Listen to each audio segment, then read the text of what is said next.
All right, y'all. Welcome to All Politics are Local, America's number one political hip hop radio talk show. Y'all know if it's Friday, y'all know it's time for All Politics are Local. But more importantly, y'all know if it is the fourth Friday, y'all know it is time for the disciples. Fourth Friday So, already. Whew. huh? Fourth Friday already. Time is flying. Yep. So tonight, of course, we're going to start off with the disciples, and then coming up after that, we're going to talk to some of the folks who are running for the Newark School Board of Education. We're going to talk to them, and then after that, Zaid, who we got coming up after that?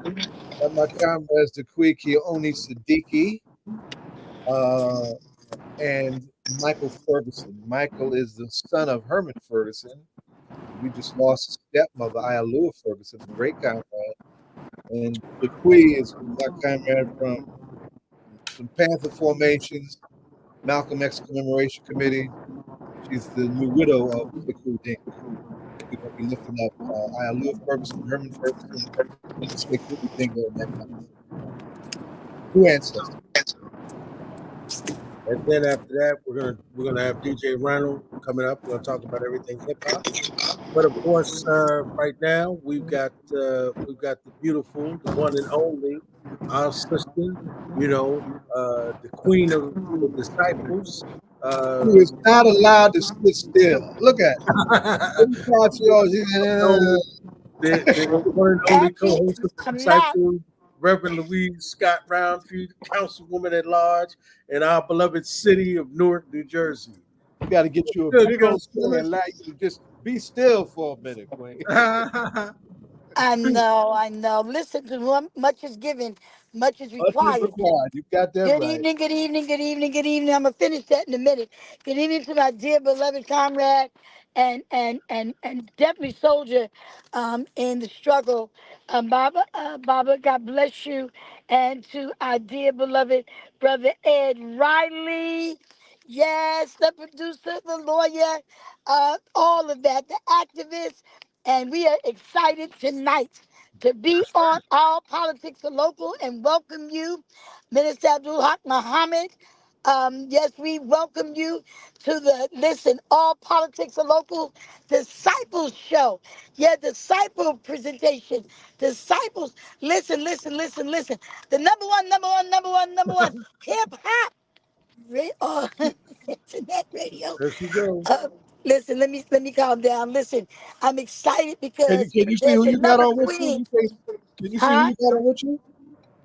Say what? Can you see who you have on with you tonight? I'm getting ready to y'all just let me breathe for 1 second. That's why I'm so hyped. I got two eyes that can see real good. Let me clear my throat. Uh oh. Uh Listen, oh. Uh Oh, oh. she going I in on just us. borrowed that from her for She's a busting out the minute. rhymes tonight. Listen. I am excited. We are excited that God left us a queen, left us a soldier, gave us one that's not fearful. Listen, we miss our co hosts. Yes, we do, because when no one else got on first, and me and Minister Hawk was somewhere else, we could count on him. But guess what? When he wasn't on the show, this beautiful queen that you see right here, which was very rare, is because they were out doing ministry together somewhere Right. else in the nation. Say that. Say that. Somewhere else. Very rare was he not there. But when he was not there, he was with this beautiful sister that his partner, his activist, the one who stood by his side through every struggle. For the last 16 years, she loaned him to the city, to the state, to the country to do what he does. So guess what? Who can better tell any part of the story of our dear brother and our dear activist? Listen, I was saying earlier, she got her story. She got her story with him. She got her story as his wife. She has his story as the first lady. She has a story of battling a rare form of cancer that she beat up under the concrete. Oh, she's got a lot to say. And when I tell you, if I'm in the woods, Let's be clear. And there was a bear coming for me. The bear better go hide if I'm with Belina Mm-hmm. Ali. Uh-oh. I know So, Uh-oh. that's right. Uh-oh. so, yes, she's here tonight. And my brother, Minister Abdul Haq Muhammad, um, I'm not sure what time he's coming on, but we're not, there's no one. This vision came out of the belly of Ed Riley and Minister Abdul Haq Muhammad, and we are honored that myself and my big brother, God rest his soul, were chosen by God and this party to have us on um, and to be a part of the disciples. So there's no one that can take Ed Riley's place. If they take our fingerprints, they're all different. We're all one of a kind. We're Amen. fearfully and wonderfully made and unique in our own space. We thank God tonight that we have this sister. We're going to follow her lead Mm-hmm. tonight as our co-host.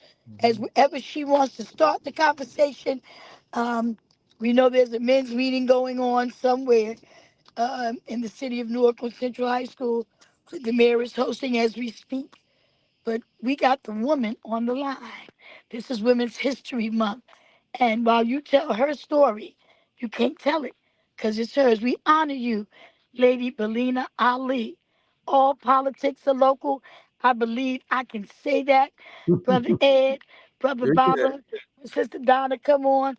We honor you for being the stand up queen that you have been, continue to be as you join us on this show tonight as our co host. It is now in your hands, Lady Ali. Dig Good it. evening, everybody. Good evening. Good evening. Well, as y'all know, I'm taking this thing second by second. I still get teary eyed, but 4 years ago, I really believe God prepared. I didn't ask God why He had breast cancer knock on my door. I didn't ask God why me. In the 4 years, 4 years I've been traveling with this stuff, and I don't have breast cancer anymore. I'm actually in remission. But it wasn't until February 20th, 2024, that God said to me, this is why I had to prepare you for such a time as this. Mm, Because if God would have took my husband before he gave me breast cancer, I probably would have committed suicide.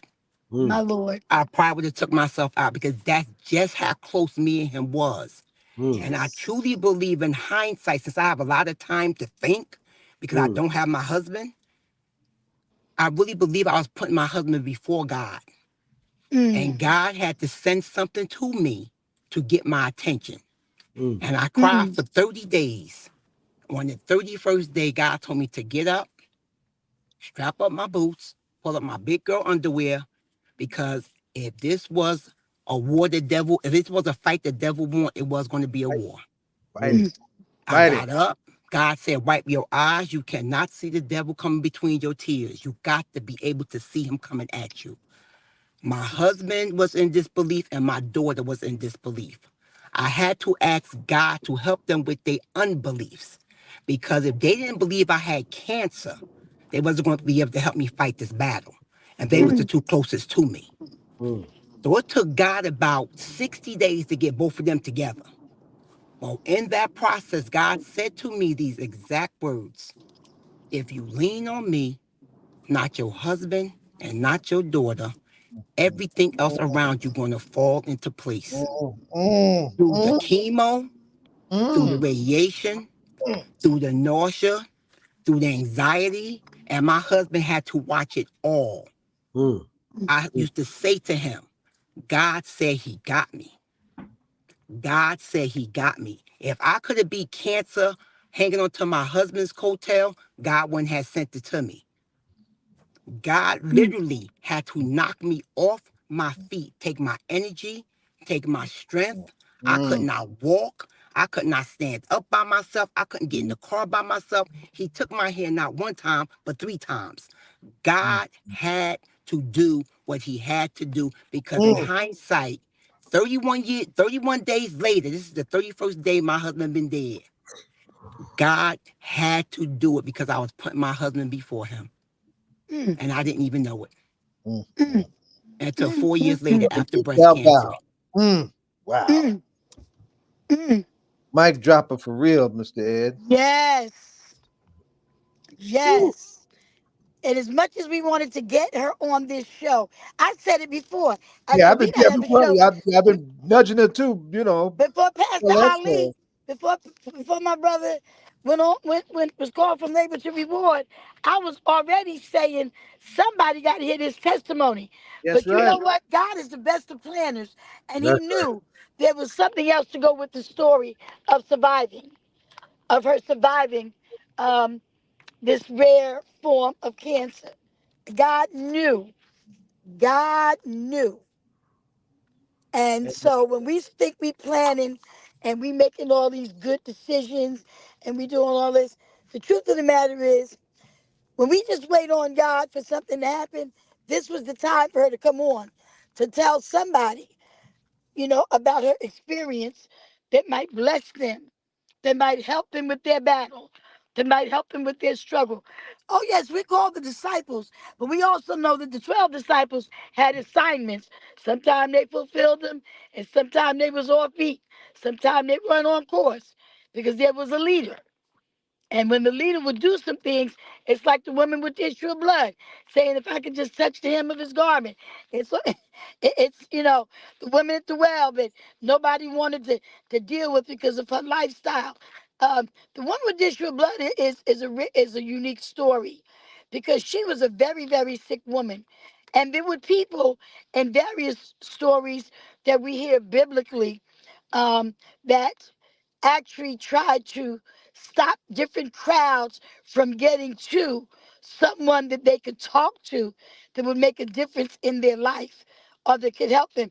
And often he'd have to say, wait a minute, get out the way, let them come.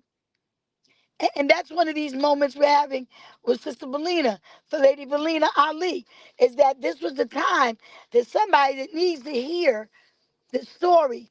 That not only does she have to deal with the fact of what happened with our dear brother by being called from labor to reward. But she got a whole testimony, a that's right. whole Yeah, testimony say that. just with the survivorship. That's right.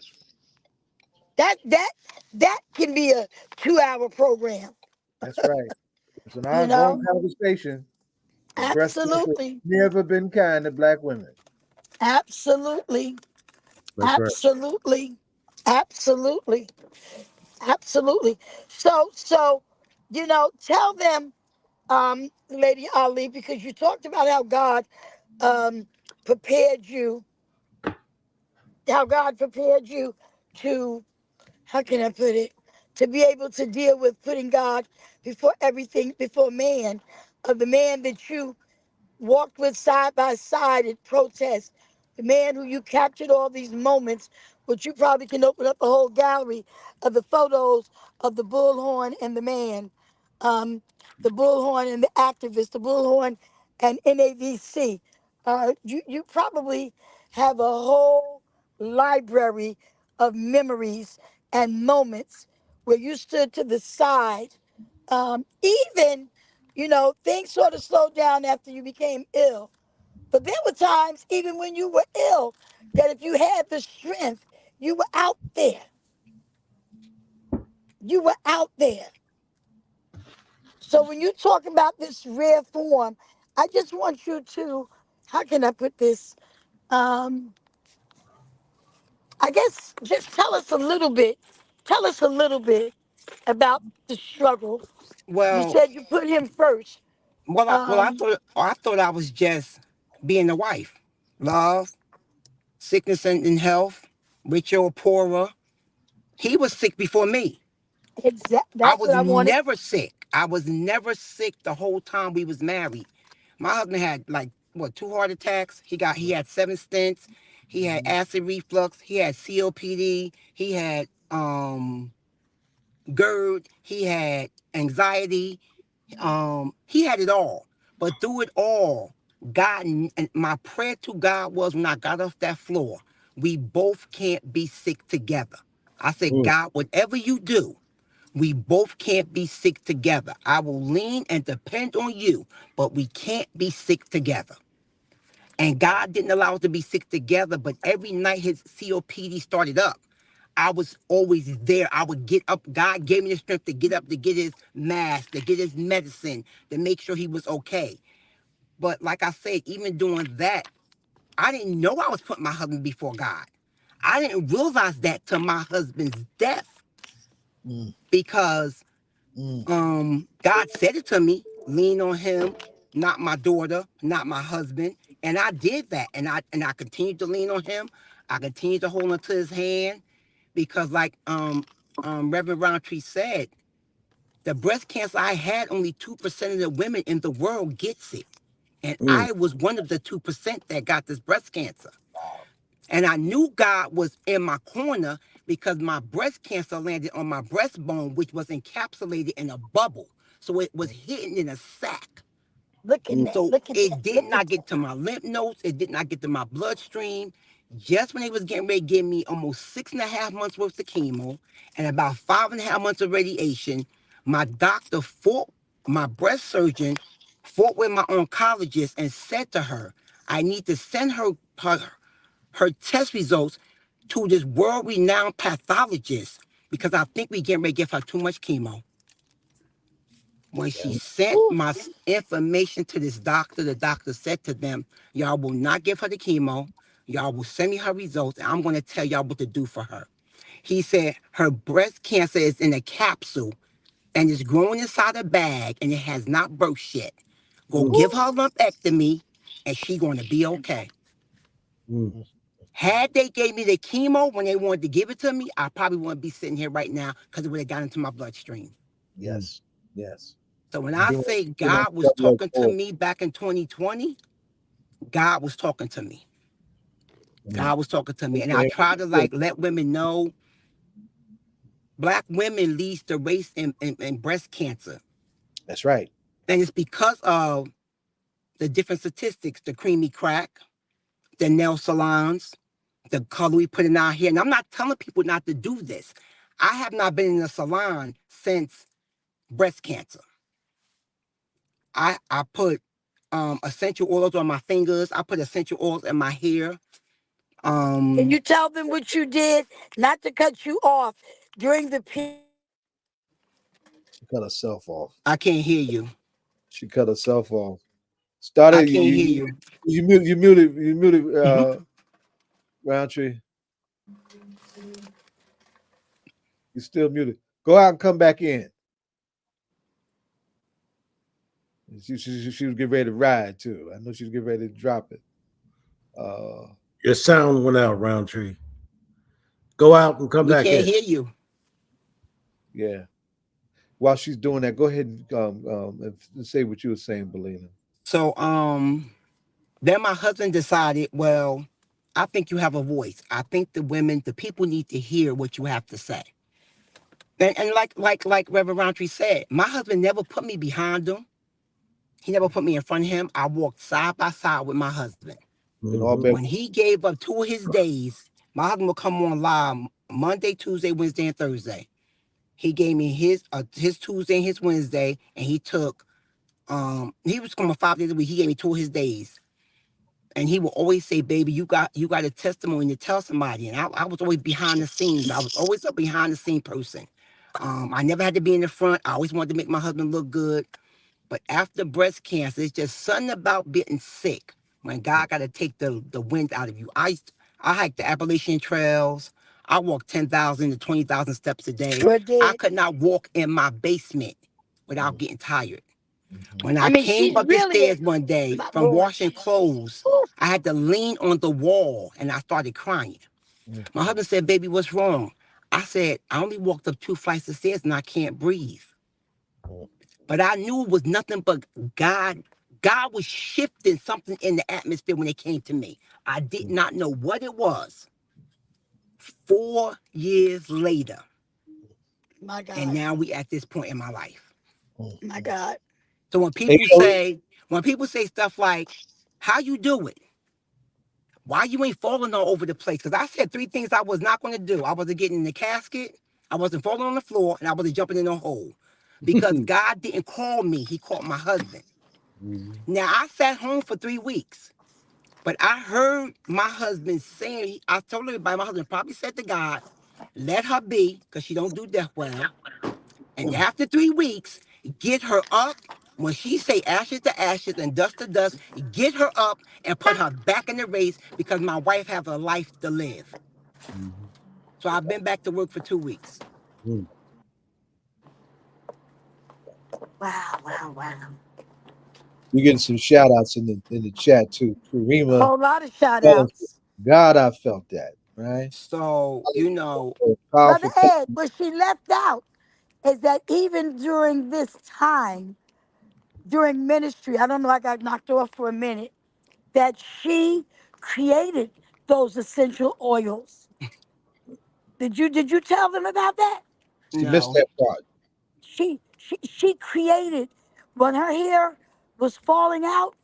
She didn't go to the beauty supply store and try to figure out what they was gonna do. Tell her what they had. God gave her the wisdom and the knowledge of what to mix naturally Mm-hmm. Mm, Mm-hmm. in her hair Mm-hmm. to bring it back. Good lesson. She. And it's back. Oh, it's really bad. mm, you know, she used to have dread. They both had dreads down their back during all of it, and they would be. She one day she said, "I gotta go clip my dreads, and I really don't want to, but I'm just going to go ahead. They'll grow back," and they did. But then when this happened, she created a substance to massage in her scalp. Love in the bottle and love in the jar Let's see, there. is what I called it. That's I what didn't go she to a called it. dermatologist because I had chemo scalp. My hair would not grow back. The Mm-hmm. doctor said you cannot use store-bought products. You Mm-hmm. got to Mm-hmm. create your own stuff to Mm-hmm. get your own hair back. Preach. Mm-hmm. And for some reason, I Absolutely. tried to be hard-headed and I tried to go get some because I just didn't know what to do. But one of my girlfriends bought me a book, Juanetta Williams. She bought me a book and she said, this is an essential oil book. I need you to read this book to get, if you want to get your hair back, if your doctor told you that this is what you got to do. mm, So through trial and error, thank God I got three granddaughters and one daughter that use my products. Half the church use my products. Not only half the church, my stuff is in North Carolina, it's in South Carolina, it's in Belleville, it's in Union. It's all over the place. And I tell you, it's all over the place. It's all over the place. The only person I couldn't get to use my stuff was my husband. But before I even did Loving the Bottle and Loving the Jar, I got discouraged the second time my hair came out because I couldn't understand it. I went to Mm-hmm. school to do hair. I Oh, can work at really? anybody's beauty parlor if I want to. I went to school to do hair. I just didn't like people attitudes in the beauty parlor, so I went another route with my career. But yeah, I have a whole hair care line. I got Love in the Bottle for dreads. I got Love in the Bottle for afros. I'm gonna have me a Colin Kaepernick afro, and I'm gonna have me a Luda afro. I got Love in the Bottle for children that has eczema. I got Love in the Bottle for alopecia. Yes, I got this whole line of hair care products. Alopecia. Wow, that's a That's why I conversation that told you we all that this but not show have. is more than just about her cancer and Pastor Ali. All Mhm. politics are local. While we're on here, it's about all that she accomplished while going through the sickness. So Lady Ali has more. She will be perfect to be the co-host with us. She's talking about her products. She's talking about all of these various things. And I was going to make sure that God set the time to have our co-host come on and talk about how. Right on.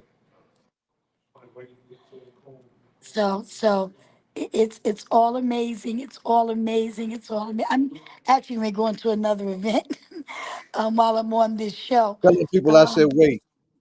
huh? They're going to Tell have the to people I wait. said wait. Yeah, I got three events. I got to be in Livingston at 7:30, but I'll be done with this by then. I'm actually at another event downtown now. But when I tell you this is the most important program because this is my sister, and while we might not see each other every day, people watch you. People That's see. That's how I know about the love in the bottle. That's absolutely. also how I know about this entrepreneur that's one of the best bakers on this side of heaven. Oh, And I I'll had to tell back up. I you, had to back up off of them cakes and pies. I mean, believe me, remember I used to come to your house and come get them. I had to so, stop. But so when we finish lost my eating the cakes and the strawberry, when we finish eating all that stuff, then we have to go detox.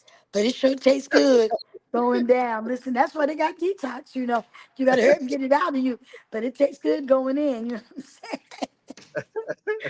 For real. So, yeah, she also has that. She has so much going on. But talk a little bit about um, traveling with the activists. Talk a little bit about traveling. What was it like for you, not just being a wife, um, but to travel with someone that's standing in front of the police director's house, telling him to resign? That's Uh, right. Get the yeah, hell out of the door. That's right. talk, And that's talk. when he was that's when he was 425 pounds. That's That's what I'm right. talking about. When That we was a first big started, challenge for me he too. was 425 That's pounds. right. I'll never forget. We walked from Mika to Irvin Turner. Tell it. And I really believe my husband was being an activist because he got to ride in that van he rode in. When I Hmm. tell you all, I used to walk everywhere. Just walk. I just walk, just walk. But it would get so cold out there. But my whole goal was because I knew my husband had the heart attack. I'm not saying my husband wasn't no fight. I'm not saying he wasn't tough or anything. But my whole goal was, or I thought it was my job to protect him. And I know he's supposed to protect me. But sick as my husband was early in our marriage, I said, well, if you going out, I'm going out too, because if somebody jump on you, it's going to be a problem. And I really truly meant that. So Hmm. most of the time I went out with my husband, I never said nothing. I never said nothing. I was being seen and not heard.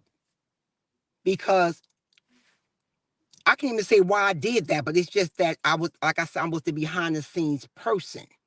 But when I say to watch my husband do what he did.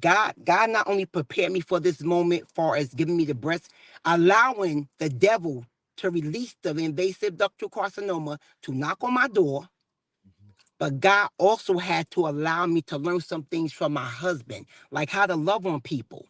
Before invasive ductal carcinoma, I could have cared less about people and their feelings. Mm. Before invasive ductal carcinoma, I wasn't talking to nobody. I would be in the room and I would just mind my business until you messed with my husband.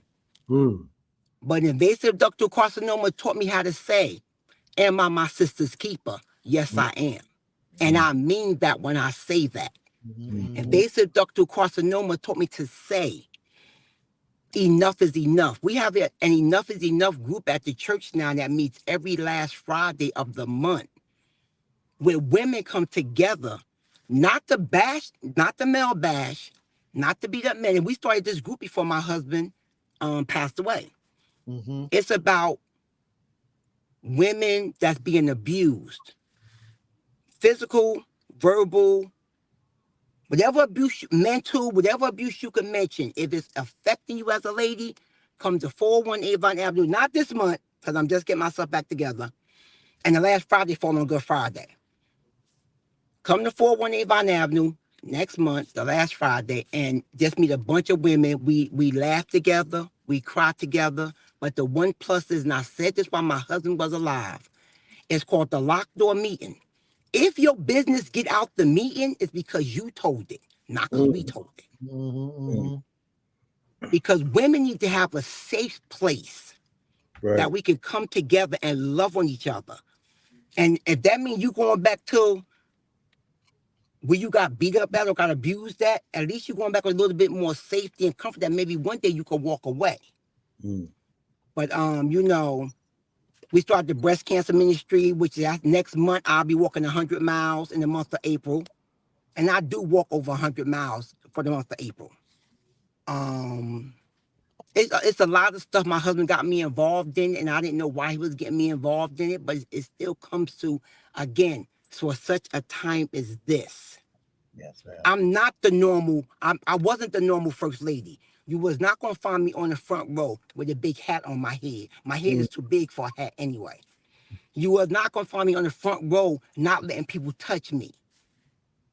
If you come in my church, you're gonna find me with a now I work the sound, I work a camera, I do the media. You might find me putting a light bulb in the ceiling, fixing something with a hammer because my husband was not mechanically inclined.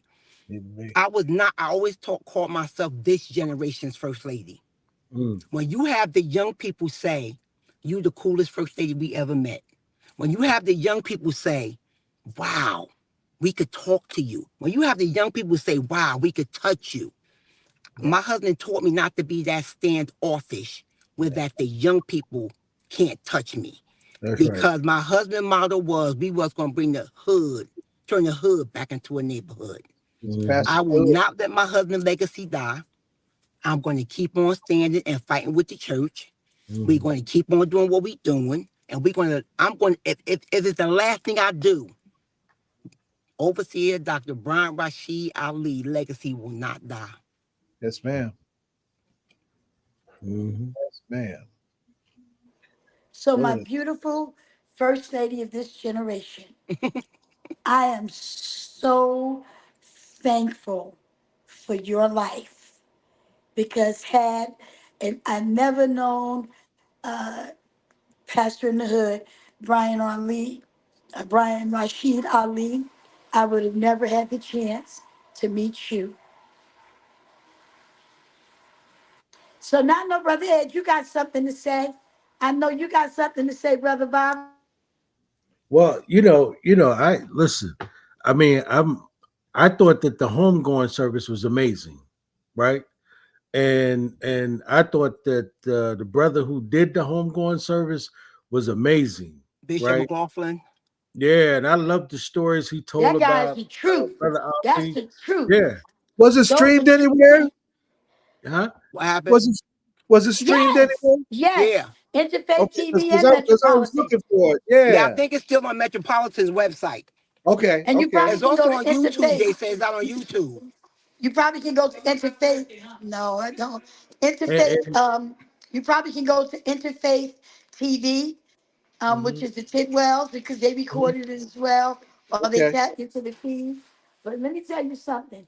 I love you couldn't have no fake preacher or mhm, fake Not, leader not no, not for this brother. speaking No. at yeah, Pastor Ali's. He chose that, right, Pastor? I yeah, believe, lady, wait a minute, shoosh, let me get it out. I just called the He left pastor. it in a letter. He left it He in a left letter. He gave me a what letter he 6 years wanted. ago. What he wanted. Yep. He left that in the letter. He left a bunch of stuff in the letter for me. I was like losing my mind. And I said, oh my mm, God. He said Bishop McLaughlin was to preach his funeral. mm, So that's another reason why he had to stay out as long as he did. Well, I didn't want to mm, bury him that quick anyway, but 2 weeks was good enough. Bishop mm. McLaughlin had to come back in from doing some traveling. But I was not going to have nobody else preach his funeral but what he put inside the letter. And But when I tell you, I think, McLaughlin is transparent. And you sometimes wonder when people that have ministries like Pastor Brian Ali, that are not scared to speak not just truth to power, but be transparent enough to say, you know what? Listen, all of us was a used to be something. And don't think that no matter how big you get, that your used to be won't come back. You Say know, it, come on. so just be humble because Pastor Ali was one of the men of God that McLaughlin, like he said, that when he met him, he told the story. And there were other stories, and there's so many stories. And I say this all the time, Brother Ed. The real truth is our legacies get told, our stories rather, get told by other people, and they right. might not be really accurate. There's a woman named Barbara Kukla that has written books about all of us in some Mhm, form or fashion. But like she put me in one of her books, but she was some of that wasn't. She said I was in the club at 15, but the truth is I was actually 16 going on 17. But somebody will read that and say, wow, at 15 she was running it, you know. So tell your own story. Lady Ali can tell her own story. Well, Pastor Ali, Pastor in the Hood, wrote a book. You know, he wrote a couple of books. That he wrote those books. That's his story. Didn't nobody write that. And Lady Ali can write her own story. And that's how information gets transferred to the next generation or even this generation. You know, there's all types of activists, there's all types of first ladies, but what first lady do you know that just would give this testimony? There's some, I'm sure, somewhere, I don't know. I didn't meet them yet. I only know, I know her, you know, that is so real. And it's okay. Not saying nothing about any of the others. I love them all. No, yes, yes. I love them all because it takes all of us to get the job done. That's right. But who she married and who God positioned her for, it was perfect because God put them together. And God knew that a man like Pastor Ali that would speak like he would speak, that would stand in the middle of the street and hold up traffic with a group of people to say, Stop you're not buses. going nowhere until we get what we want. God That's knew what he we needed did. a woman that was strong enough because, see, some women stay home. God knew that he needed a woman that was strong enough, brave enough, bold enough that would stand right there with him. So listen. So two things, right? And I know you didn't get a chance to hear or even see the homecoming, Zaid, but some Right. of it is on our Facebook page as well. But a couple of things. Brother McLaughlin said that Ali had spoken Belina into existence. Yes, That he went and told him what kind yes, of he woman did. he wanted. He embarrassed all. I mean, this brother was embarrassing us. I don't know if he was He embarrassing said he you, wanted, but he was don't you embarrassing say it, us. he wanted And a tall, we were he was all going to give him a embarrassed. tall, Man, light-skinned, big-breasted woman. He was totally transparent. yeah, He said you that's, know, no, he said that's what he said. He said he didn't say it once. and He and said when he and met her. and Roundtree. He told Belina in front of everybody, stand up That's and tell right. her to turn around. He I'm said, like, because when I looked around, what did I see? A tall, light-skinned, yeah. big-breasted woman. I mean, Belina stood up, put on a show. I'm like, oh my god. I'm like, what? That's what he shot You at. know, it was an amazing homegoing, and some of the stuff the brother was sharing about Ali when he said that he said it made him wonder sometime. Roundtree, remember he said if the man was even saved. He said the That, brother was yeah. saved. But Wow. listen, but you know what? That's the transparency. That's with all of Exactly. us. That's what I just That's said. with all of us. You know, And when you are real transparency like that, is humbling. Yes. real That's like humility. people look at me strange. You got to know your audience. That's the one thing my father taught me and my mother. When you go before people, because I used to, as a little kid, like 3 and 4 and 5, my mother would make me get in front of people, sing and do all this because it was okay then. The older I got, the more I did not want to do it.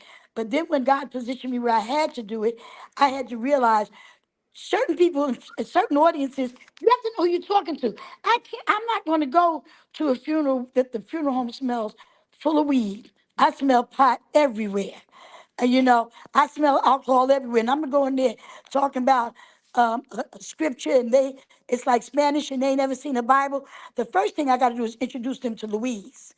And once I introduced them to Louise, and they realized that Louise might have had a sip of Remy Martin and a Heineken, and you start getting their attention, just like Brother Minister Abdul Haq Muhammad, when he gets their attention, he gets the church's attention by quoting scriptures and That's telling right. stories That's because right. he's very well versed. So that was Pastor Ali. He knew how to get anyone's attention when he opened his mouth. And McLaughlin got everybody's attention talking He about did. that tall, light skinned, big busted. Yeah, yeah, yeah. He put Belina on display. I'm like, Yes, he oh my did. god, this brother. And Yes, he and did. and, and Belina, remember he said when Ali would come visit him and would kiss his mother, he said he had to wonder why you kissing What's my he say? mother like that. You know what I mean? I He, was like, he what? said he said he wasn't sure whether he really Yeah, liked his mother, yeah. how he liked his mother. He said this man would kiss my mother like he liked her. Like what? You know? I Let me mean, tell you something. And we're gonna let Bobby I know has something to say because he had a different walk with Pastor Ali and from afar, your view of leading lady, first lady, this first lady of this generation. If he was your friend, you had a true friend. That's right. If That's he right. liked you, if he liked you, because listen, the Bible tells us we are to love one another. It don't say we got to like everything you do, okay? And that's one of the things I do You when got I to agree on everything either. That's right. listen. Let me say this: when I sit with people who want to get married, and I say, "Do you like her or him?" and they be like, "What you mean? Do I like him? I love him." I say, "No, there's a difference." It sure Because enough the truth is. of the matter is, I can love you for certain things you do and not like some of the things you do, which means that during COVID, a lot of folks found out whether they really like folks because they were stuck together in Yes. spaces that they had not been stuck together with for so long. It's Ali was the type, if he liked you, you knew it. And if he didn't want to be bothered with you, you knew it, but that doesn't mean he would turn his back on you. Mm-hmm. Yep. He was not that Not person. everybody can do that too. Not everybody can. If he liked you, you knew it, but he would still help you. He would still be there for you. Mm. Now he might not be giving you no $500 donation for nothing. But if you need some food or some clothing or somewhere to stay or somebody to talk to, he would listen to folks he did not really care for, but he knew that God had sent him to be that person. Mhm. Yeah. But if you Yeah. was his friend and he really liked you, because he loved everybody, but if he really liked you, he would sit for hours with you to get you through your trouble, your pain, your hurt. He might have just come from the hospital and wasn't even supposed to go nowhere and would be out there in the street doing stuff Feeding that he's people. supposed to be home. But it'll Mhm. take First Lady to tell the story. She know. And I know he went and sat. He and my pastor been friends. We was at his first pastoral anniversary. That first time I really shouted, I was in his church. I mean, like I used to play with it. But I was so busy looking at some pregnant lady, worrying about her falling and hurting herself and the baby. The next thing I know, that spirit had jumped on me. And I was running around Ali's church. I had never done that before. This is when he was 400 and some odd pounds. And he was just 425. 425. And so, to have someone like that is such a blessing for us to learn from. We can learn so much from him and leading lady, that's why I'm glad she's here. He sat with my pastor, came out the hospital, found out my pastor was sick, and went and sat with him for at least 6 or 7 hours. 6 or 7 hours just to talk to him because my pastor couldn't come out because he was sick. You don't find those type of people. You don't, you'd be lucky if you get a phone call to say how you doing when they really your friend, because people get caught up in their lives. That wasn't him. So Y'all come see on, this Bob. stuff I in the know you chat? got something to say. No, I was just shouting out to do some of the lifts in the chat. My father was the it factor. Oh, that must be my freedom. Is that my freedom? Nah, that's Jaleel. Oh, that's Jaleel. Oh, yeah. Yes, Lord. Yes, Lord. He you didn't give birth to him, Belina, but he about as close as you can get to one you gave birth to. Oh my God, yes. Lord But have I think mercy. I think the one plus about me and my husband, he was only my husband, he was my friend. And the one Yes. thing my husband didn't do was he wouldn't put me in a box. One day Yes. he said to me, it's a couple of my friends that want me to put you in a box. They want Mm, me to sit you in the front row. And he said to them, I will not crush my wife's spirit. If I mm, sit her on that front row, I will crush her spirit. I mm, need my wife to grow. So I will not put her in a box. mhm. Everybody needs space, baby. Mm, So we Freedom. walked together. We that's did right. we walked together in different lanes, but we still walked together. It was Mhm. no big I's, little T's in my house. My husband was the head of my house. It was God, my husband, and it was me. I told everybody that. When I closed my door where I live at, I didn't care what went on outside the door as long as my husband was okay and the dog was okay. Um, I can't tell anybody else how to be with their marriage, but I can honestly That's right. say my husband was my friend. And it's a lot of married couples can't say that they're husbands and wives, that they're friends. They Mm, can't say that. Me and my husband was not perfect. We fought. I mean, we didn't fist fight, but we agreed to disagree. Some days we would walk around not talking to each other, but every day he got a meal.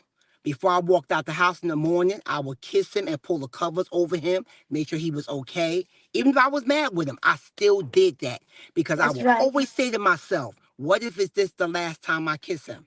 Right. That's right. That's Mhm. right. That's right. That's right. And See then how see how my women are getting life observation, lessons. You hear this, brother that's Ed? right. This gonna help some women out there, That's Women right. and men, and if maybe some of you you listen brothers right. too. That's right. You know, I And mean, to that it's point, just real. yeah, to that point, the happy couples that I see are those who have the love and the friendship that you just described. That's right. The unhappy couples are the ones who miss that, That's right. right? And I know I ain't never been close to somebody that I didn't love and value as a friend of mine, I got one that I'm missing terribly. I ain't gonna front y'all, right? But that's one of the ingredients in the sauce, young heads. Pay attention, right? And, Because and, and my husband wasn't jealous. I mean, I had 3 toolboxes. I had a ladder. I know how to use 2 drills. I had 2 drills. I know how to change oil in the car. He would tell the church, come to my house. I might be holding the ladder for my wife because he Mm, couldn't fix nothing. My husband couldn't fix nothing.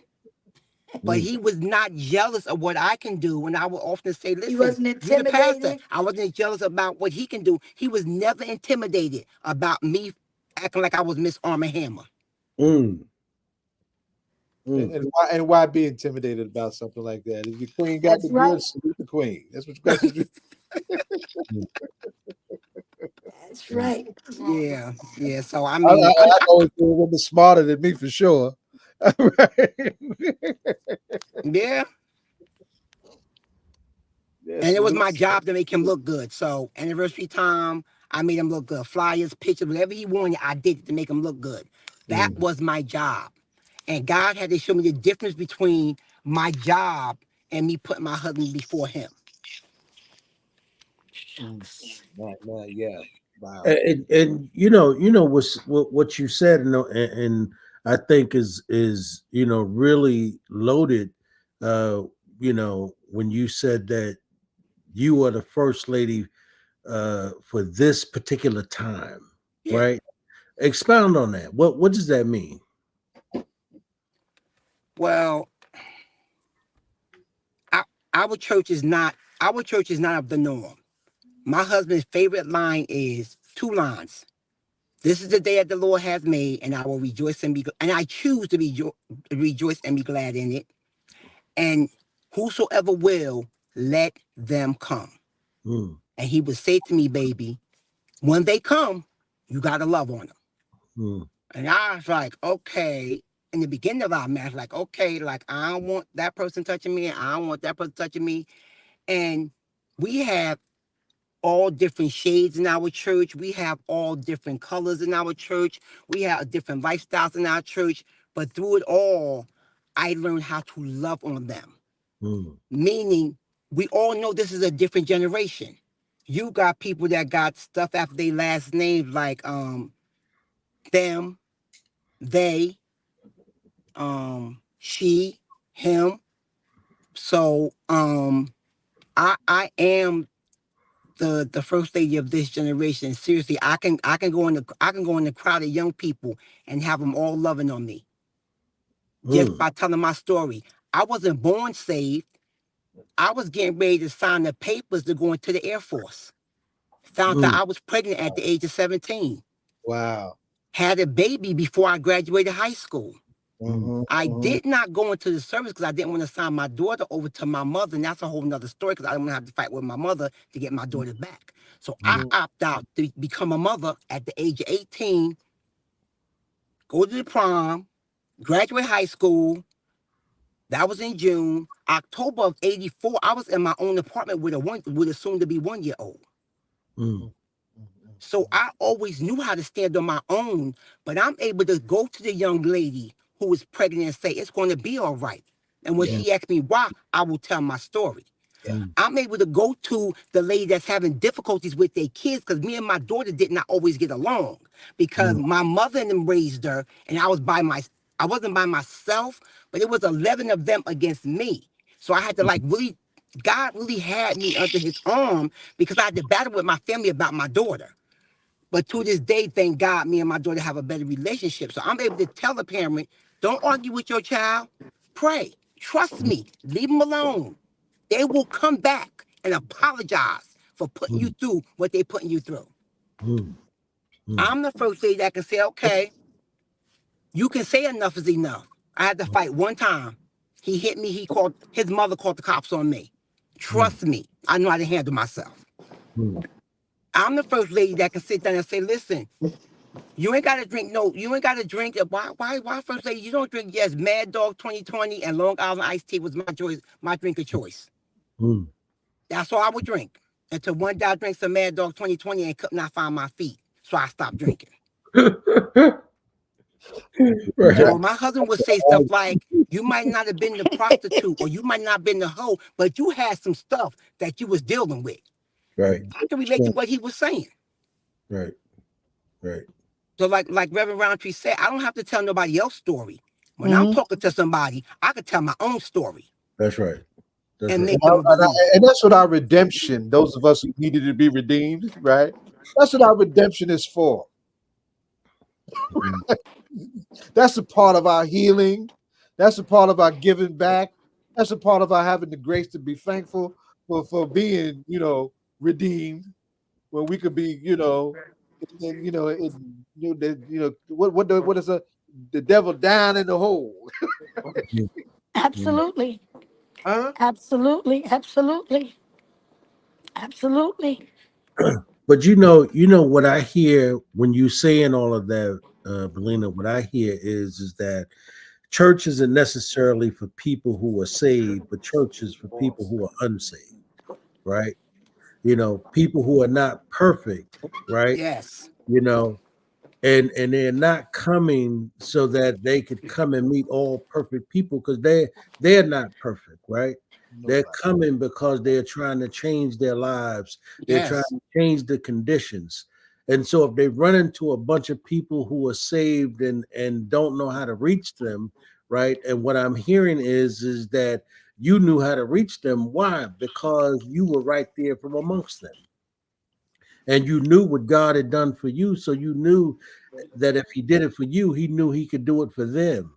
And so I think what I'm hearing is that Brother Ali wanted to make sure that he didn't put any cage around you so that you were able to be free enough, right, to help those people who walked into the doors of the church and were looking for salvation, looking for friendship, right, looking for somebody who would be honest with them. He wanted to make sure that you were that kind of first lady, right? And that's important. I think when you said not be standoffish, that's why people don't go to church because a lot of people in church act like they just better than them.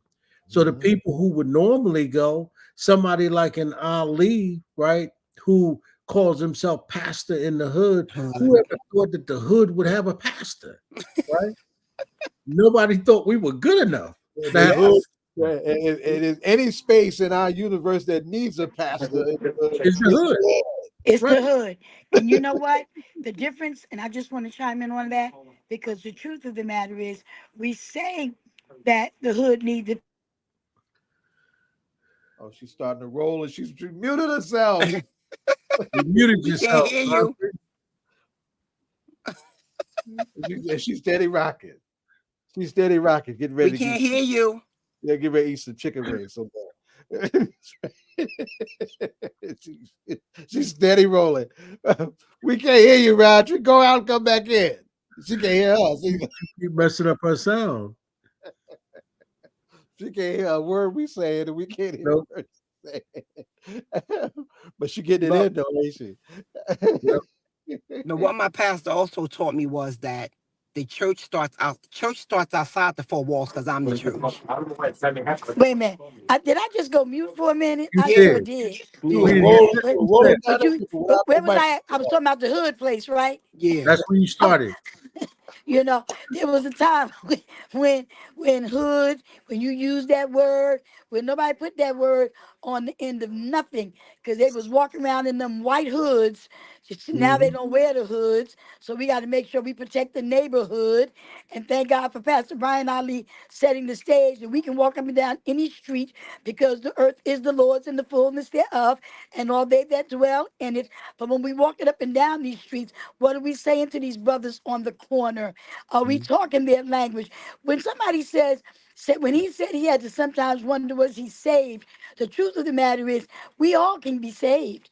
Nobody ever thinks about the fact of deliverance. There's just some things that we need some work on. You know what I'm saying? With that, there's some saved folks that still smoke weed, drink alcohol, Mm-hmm. womanizing the whole nine. Ain't no Right. big sin and little sin. The truth are there's some people that love God that do a whole lot of stuff and have a good relationship with God. But we so caught up on what is the church pleased with. We better be worried about what God is pleased with Say and that. being able to reach the masses as Pastor Ali did. When you go on the corner, you got, like I was saying earlier, tell them, let them know, baby, I used to be here too. Now, if you ain't been there, you might not be the one that's able to talk to them because that's not your audience yet. If you live long enough, it might be. But the truth is, being able to admire. I used to tell the clergy, Lady Ali, and you weren't in the meetings, but when he would show up to these meetings and I was in them and I was talking to the clergy, Brother Ed had a chance to be at my meeting yesterday. I would say to them, is Brother Ali the only one that God gave birth, made sure his birth was given to stand with a bullhorn? I mean, come on, out of 400 people, he's the only one. There's got to be at least one or two other people that can get out here and speak truth to power. Nat Turner, the only city in the nation that I know of that has a park after a man of God. And you can say what you want because he needed to be delivered from doing some stuff too. But some of what he did was all for the sake of our people. But when you go and when you have the celebration of his birthday, or the celebration of when Brother Ham goes out, I might get about 5 or 6 faith leaders out there because the truth is history. We're going to keep calling Pastor Hood's name. We're going to keep calling Pastor Ali's name. We're going to keep encouraging and having Lady Ali with us to do whatever she does. And Brother Ed, if nothing else, we call this show The Disciples. The Disciples has a definition. That's right. Hey, And if we are going to be disciples, and if we are going to be disciplined to the point that we can speak truth to power, speak life into our communities, not be fearful. Somebody said to me about 12 years, 10 years ago, when you start going to protest, I said, it don't matter when I started, I'm here now. Don't worry about when I started. What, when you gonna you know, start? yeah, hello, you coming with me? You know, Right. I mean, let's go because I don't know. I just get really passionate about this thing because I was telling the mayor, Lord have mercy. I used the wrong word. I said I used to be a chump. I probably said punk, but I was never ever one of those in my life. And I meant to go back and tell him. I said that I've never been any of that. But there was just certain platforms that I stood back and just watched. And then at some point, God said, "No, I need you to go open your mouth too, because now you're able to open your mouth. So you go out there, and if they need you to say something, say it. And I'm gonna tell you what to say. You just can't say anything. You just can't say everything to anybody." He taught. Pastor Ali taught me what a true man of God. David was a man after God's own heart. Why? Because couldn't nobody's family have been more messed up than David, including David himself. We ain't gonna tell the story about Bathsheba or his best friend. But if you know the story, you'll know he had some crazy children. He's running from one that tried to kill him. I mean, slept with his best friend's wife, but had his best friend put on the front line and whole bunch of stories that were words inspired by God. Watch this, and I'm telling that story so when people start talking about the lifestyles of individuals that are out here trying to help them, the truth is you don't know who God has put favor on to do a work. Amen. You Amen. really don't know. So while you're looking down on the guy on the corner, that you think he he might be blessing somebody in God's own way. And if he would turn his life around, who knows what might happen. So that deliverance piece is key, but that blessing piece is the lock. You got the right key, but they say prayer is the key, faith unlocks the door. You know, I'm just excited that Lady Ali was able to come on tonight on our show to call the disciples. We got a whole lot of stuff going on. Sunday we got a Christian flag raising on the steps of City Hall for the first time in the history, for the seventh year, at 3 o'clock at City Hall. There'll be a Christian flag raising. I'm taking 100 women to the movies at 1 o'clock What on y'all gonna Sunday. So see? 1 o'clock is the movies. The Christian flag raising is 3. The Ramadan event, there's 2 iftars next week, one in the South Ward, the 27th, and then Councilwoman McIver's doing one the 28th. We got a lot going on in the city of Newark because we need to show the diversity unified, period. Mhm. Let Now, me now, start with the announcements. What's the film y'all gonna see? What's the movie y'all gonna see? Well, they can go. Listen, I was going, this sounded interesting. The Negro, something about the Negro. Once I I found know. out what it was I about. know the film you talk about. Yeah, but It's we're the not gonna go South see Guy. that. I Yeah, killed that as soon as I found out what the story was, because I ain't trying to make nobody look good to done beat the hell out of us and still taking our money. But anyway, but I love everybody, Brother Baba. I just ain't gonna take the women to the big screen to to to do no fake stuff. You know what I'm saying? They yes, could go ma'am. see Bob Marley. I'd rather them go see Ghostbusters than go see that movie. You know. So Sunday at 1 o'clock. When okay, Sunday at 1 o'clock. Um, we'll be ready. Confiscate your phone. Okay. Well, I'm on a Zoom. You want to say hello? Yes. Say hi. This is Jennifer Cole. So I have to leave. I remember It's Jerry. 7 o'clock. I haven't seen him in a long Um, time. Yeah. yes. Who's so that? This I'm on All Politics are Local. Oh my goodness. Hello. hello. So listen, I have to jump off. I got to go be an Yep. MC for a program. I love each and every one of you. Thank you for joining us on the All Politics and Locals Disciples Show. Thank you, Brother Ed, being the #1 producer. Thank you, Brother Baba, my comrade. Keep me posted. And Lady Ali, get ready, get ready, get ready. Because I don't know who the next guest's going to be, but I know that if it had anything to do with it, you're going to be the co-host. So it don't matter who the guest's going to be. But we looking forward to you being here on. Listen, y'all tell this woman that can't happen. You done spoken into existence. It's gonna happen. It's Yeah. Yeah. gonna happen. You So done you spoken set your into calendar for existence. every fourth Friday until the Lord says something different. That's Yep. Um, right. because That's Minister Haqq missed this episode. Amen. right. Okay, Amen. Ramadan Mubarak. All right. Ramadan Mubarak to all my Muslim friends. That's Ramadan right. Mubarak You got to to all break my fast Muslim and still friends. finish. That's right. And happy Easter to all my Christian Oh, friends. that's right. Resurrection Hey, time. And hey, happy Lent. hey, hey, Amen. Okay. hey, Roundtree. The one thing you Yeah. mentioned was about that Christian flag raising, Yes, and, that's at and 3 what I o'clock on learned is Sunday. that that's never been done anywhere else, right? I know. This is my seventh year, I think, doing it. Yeah, yeah. Yep. That's amazing. That's Yep. amazing. Yeah, that is. Sunday, 3 o'clock. So come on out there, because when Congratulations I do on the Ramadan events, I have 300 people. I do the Christian flag raising, I got 20. Y'all come on out at 3 o'clock.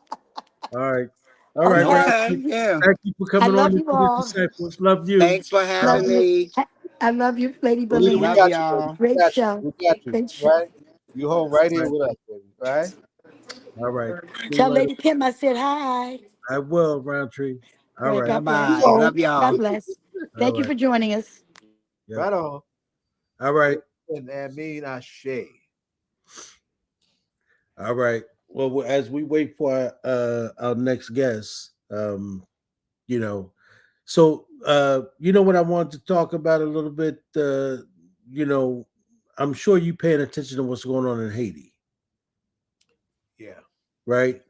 And so it seemed to me everything and we need to get this brother who comes on, who is a Haiti reporter, to come on and tell us what's really going on down there, Zaire, because that seems to really be out of control, man. you Yeah. know Yeah. it seemed to be they have a lot, and I'm talking about the United States government have allowed these gangs to just take over the country, right, and run everybody out. I mean, I'm not sure who's telling us the truth about what's really going on down there. Well, see, they would love to see Haiti become what we call a failed state. Right. They put so much pressure on Haiti for so long. I mean, Haiti and Cuba. Talk about sanctions, right? They've lived with Haiti has lived with them for centuries. Right. Cuba's in Cuba's Cuba's blockade is almost as old as we are, right? And they would love to see Haiti become what they call a failed state, so they can go in Yeah. and impose Yeah. someone to reestablish that kind of dictatorial order that they had in previous years. And there's some talk about there may possibly be some oil that needs to be tapped in that space. Mm. I didn't know that. Oh yes. So Mm. there's a lot of things ruffling those feathers, right? But there's always Fear of a Black Planet didn't start with Chuck D and Public Enemy. It started with the Haitian Revolution, Okay. right? Right. And Haiti needs to be allowed, like any other self-determining space, to determine its own destiny and determine its own leadership. Sometimes those things are messy, sometimes they're not, right? But the U.S. would love to create the paradigm where they can go in, or at least oversee, if not go in literally, right? The taking over of that space, so they can put in who the hell they want Right. and control it the way the hell they want. The Monroe Doctrine is that old, and they still run it. They still playing by that playbook. I'm hoping things straighten out in a reasonable way sometime soon.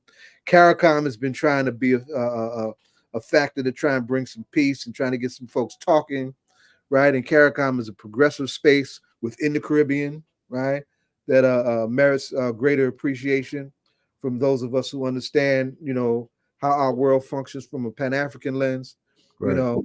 And I kind of hope they figure that out, you know. But Now, yeah, now, we're I'll trying to tell really you. do. So, Mhm. so let me ask you this. So, I've heard this. I don't know if this is true. Are there two different sides to Haiti? Like, in other words, I've heard we've had a guy come on, and he actually says there's a whole nother side where the Europeans go on to Haiti. Right? That's just exquisite, Oh beautiful yeah, side to Haiti. they Have have you a heard? resort area. Yeah. Oh yeah, they have their own. They have their own tourist, attraction.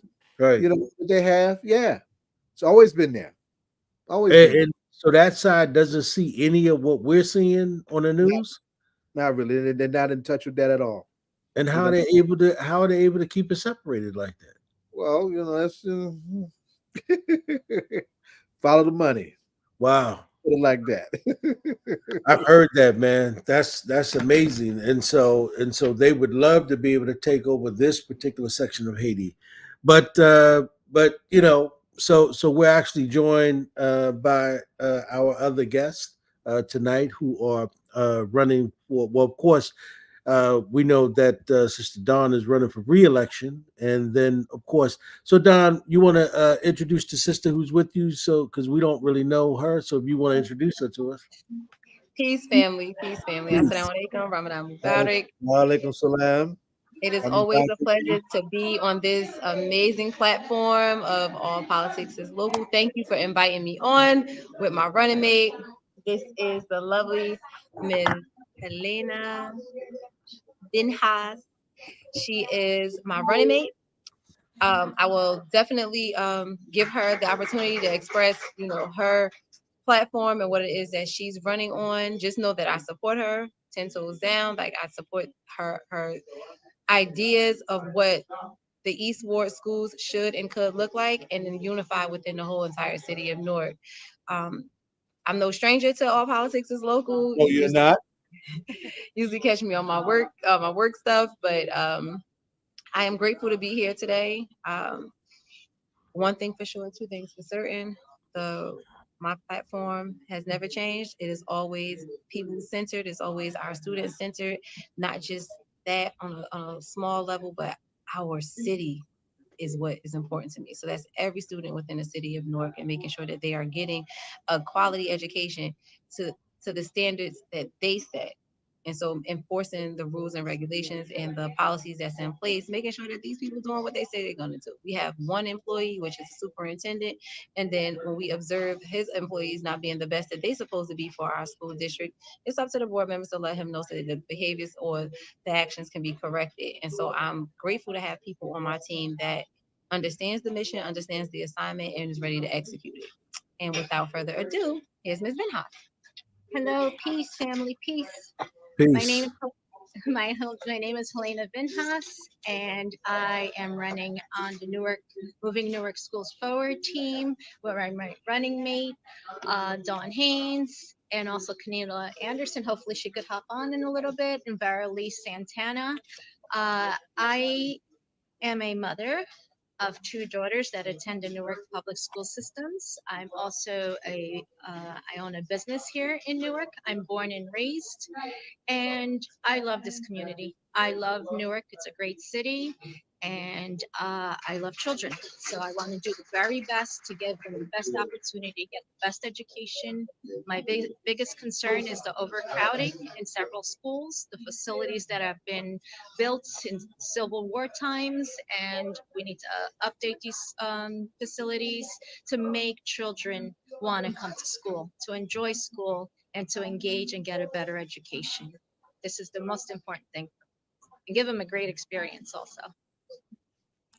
Well, listen. So thank you very much for both of your opening statements. We appreciate that. Um, Did you see so that? we did. We saw that. You That know, was Mayor Baraka. I saw him poke his head in there. You know, so as you all know, Jonathan Austin, who is one of our co-hosts and a longtime educator in the city of Newark, and a longtime debate coach at Science High School as well for well over 30 years. So he left a line of questions that he wanted to have asked of all of the candidates, the ones that are going to come on after you all as well. So I want to try and get started with them and see if we can get to, if not all of them, most of them. The first question that he wanted us to ask: do you agree with the general direction of Newark's public schools? I will say we are going in a good direction. No, everything is not perfect. The honeymoon phase of our only employee is over. So some of those nuts and bolts or those nooks and crannies of clarity that needs to be done is definitely being raised in a conscious way. But overall, I do see us making strides, right? Like we had state control for 22 years, right? We are only in our fifth year, solid fifth year of local control. And so ironing out those things and making sure that we are putting our idea of what public schools are supposed to look like within parent engagement, operations, finance, making sure that it's the people centered. Do I see that going in the right direction? I do. Making sure that equity is a thing that's happening, right? And when it's wrong or things aren't going the right way, that we're willing to call the contradiction and see to it that things are corrected. I agree totally with my running mate. There's always room for improvement, and we also have to strive to try our best and hold our superintendent accountable and make sure he's holding up to what he has to do as end of bark. And so then, what are the best things that are happening in the city around the Board of Education and around education now? What are some of the best things happening? Well, I love the fact that right now we have opened up 9 schools. If y'all remember the last maybe 6 years, who was out there in those streets fighting against the schools closing, to know that we're opening up schools. It seems like every year, and we're growing them, and the enrollment is increasing, and we're giving resources, and we have morning care and aftercare. We have programs being reinstated that was taken out, like the swimming program. Like we're doing things that I may have remembered. We're having specific task type of schools, right? So you have programs that's inside of Behringer that may or may not have been given the opportunity to grow. We have programs at Shabazz that have room to grow that wasn't put in place. The money that we have invested in classrooms and really making some of the schools feel better, not just look better, but feel better. Even the program we have with the partnering colleges, right? Like making sure that our students are going to college. We've raised more college money for scholarship money for our students than ever before. Our graduation rate look a whole lot different than it did before. Like, so there we are going in a solid direction. I'm pleased to have signed my name on a few things that show Newark is going in the right direction with our public schools. Oh, and don't forget our curriculum. My baby can bring home at any given time stuff where she's reading and it's just like, doing reflective on. I'll give an example. My oldest daughter, she came home very excited at the school she's at now, Woo University. They have been recognized by the federal government because they're one of the schools that stayed a steady incline during COVID, and kudos to them. So she came home super duper excited about what she was learning in her Newark civics class. Oh, we got a Newark civics class. Yeah, mommy voted on it. Boom. That's right. Learn about the great city of Newark. My middle daughter, her too, she's excited about the things that she's learning that I know during my tenure we have put in place for them to know. So yeah, I'm with it. My baby girl, she ain't had no assignments on Christopher Columbus, so I'm winning. I like the fact that, concentrating on the tutoring programs. So no child, every child could, keep up. Saturday programs and summer school is extremely important. I believe that's something also that, is helping after COVID to help the children catch up with education. Also, what is important is to keep those programs, academics along with experiences, clubs, to keep the sports going, because the sports, if a child does well there, they're going to want to come to school and then also learn and get themselves educated, which is super important. What do you believe are some of the things that must be changed in the Newark school system?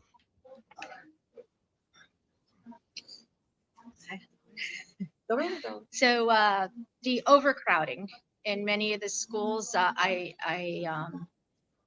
been on the board for approximately 2 months now, and I've taken the opportunity to visit several schools. And I feel it's totally, totally unacceptable to have classroom sizes that are 30, 35, almost 40 students per class. This is totally unfair for the child along with the teacher. How can the teacher perform to the best of their ability and also the child? This is unacceptable, and this is something that I definitely want to address.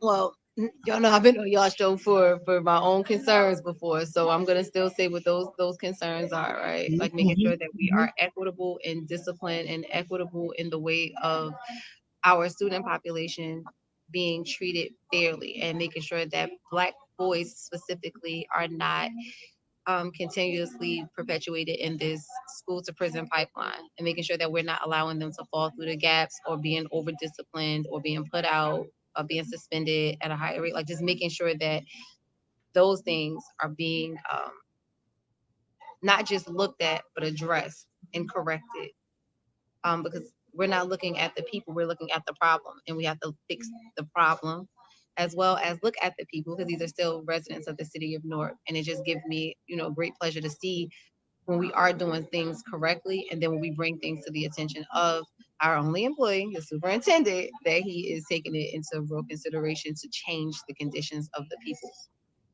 in our district. You are right, Don. You speak and obviously you've been a fighter on these issues for real when it's come to your children. So we know that. So Jonathan asked this. He said that these are around specific issues, right? School expansion. Newark has expanded the number of elementary schools, middle schools. He talks about the School of Fashion, Global Studies, Data and Technology, Michelle Obama, and soon School of Architecture and the Interior Design. Is this a good thing? Yes. So despite my interaction or as a parent, because I have to make that clear disclaimer, the concept of Newark School of Global Studies was a magnificent idea. It was actually a magnificent idea to see the things that was promised coming to fruition, whether we were directly a part of it or not, was phenomenal. I'm so grateful that students had the opportunity to see outside of this country, right? To see Taiwan if they were taking Mandarin, and to see Dubai if they are taking the Arabic language as their understudy, right? So to see that, again, my name is signed on it, right? That school was open. My name is on it. It was an excellent concept. Um, the School of Fashion and Design. Our children are are creative, right? They are some of the most fashionable children you'll ever meet. So to have a school that is partnered with people like the Gucci or the Gucci, I sound like an old lady. That we have these partnerships, to allow our children that experience. I think they won a national competition. Well, I want to say it was at least third place, right? So to give our children these opportunities is phenomenal. I can't wait until the architecture and design school is rehabbed and put into action because it's needed. The program that we have with AIM, with Teterboro Airport, we're teaching our children to work on airplanes. Like, yeah, mechanics is great, but let's create pilots. Let's create mechanics for aircrafts. What was the other school? And besides, like when you look at the comparison of the schools that were shut down, I think we're on the right direction because we lost plenty of schools in the city of Newark under state control. So for us to have the opportunity to come back in a stronger way with real programs and real certifications and real partnerships, it's rewarding. It's most certainly fulfilling. Yeah. I absolutely agree with my running mate Dawn, and that's again to give options. I feel parents need options. Each child has their own specific needs, and it's very important for the family to be able to choose what is the best school for that child. There are children that are gifted and talented. There are children with special needs. There's children that are, have interest in vocational, magnet schools, charter schools, traditional school. It's extremely important for that family to be able to choose the best for their child, to give them the best experience and best education for their child. That's my team right here. Yes, ma'am. Lord, moving forward. That's right. 10 toes down, Roger. Thank you. Gang. When you got a support team like that, we win. Roundtree gonna make sure we here. You muted it. So, And if we open up the architecture and design school, that would alleviate a lot of the pressures that Ms. House is speaking of. Like my running mate, she sees it a different way, and I respect her opinion and what is going on in the East Ward schools, because that's a lot. That 35 number. That's a big number. Yeah, yeah, some classes almost that's a 40. big class. Yeah, that's a hard job for any teacher to teach that many kids at one time and try and keep them focused. So you're right. This is special issue number 2, Don, and I think that this is probably something you can speak to specifically because you were in the fight. Global Studies Controversy in Race and Diversity more generally report. What can you say about how Newark Public Schools deal with the issue of race? What can you say about Um, I think that it could have been handled better. I do not think that we took consideration of the trauma that was given to the children in that space that spoke out about it in more than one platform. I don't think that we gave enough repair to the space to address these students' issues, right? Um, and to believe that an issue is just gonna go unaddressed and be ignored, and it's just gonna somehow get fixed, I think that that's not a realistic thing. And unless we are willing to address things in a real way, where there's not threats of or ethics charges put out because you spoke out against it. So it puts board members in a interesting perspective. Do I see it and not say anything with the fear? I fear nothing but a law. So when it comes to trying to address things in a real way, I don't think that, and this is my opinion as a board member, and this is my opinion as a parent, it could have been and it should have been and still should be handled in a different. Very differently. Absolutely. Absolutely. Mm-hmm. You want to speak to that? I don't know enough. Yeah. Okay.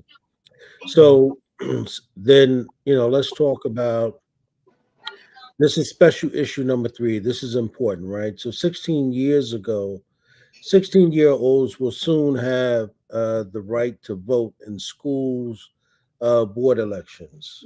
Newark has over $1 billion budget, but over 1/3 of that budget goes to charter schools that have zero local elected accountability. If democracy is important, doesn't that have to change?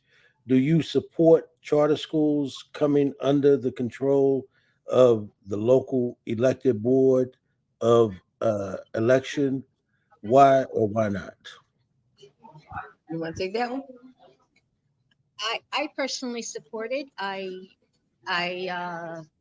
I go back to my answer where I feel there needs to be school choice, and ultimately the family should be able to decide what is best for their child. And if they feel that's an option for them, and then I believe it should be supported. Well, I agree with my running mate because we're talking about real examples of charter schools being in our city. We can't even agree on when spring break is going to be, right? So let's say I have 2 kids inside of 2 separate school districts. One school is out or last week and another school is out this week. What type of hardship are we putting on our parents?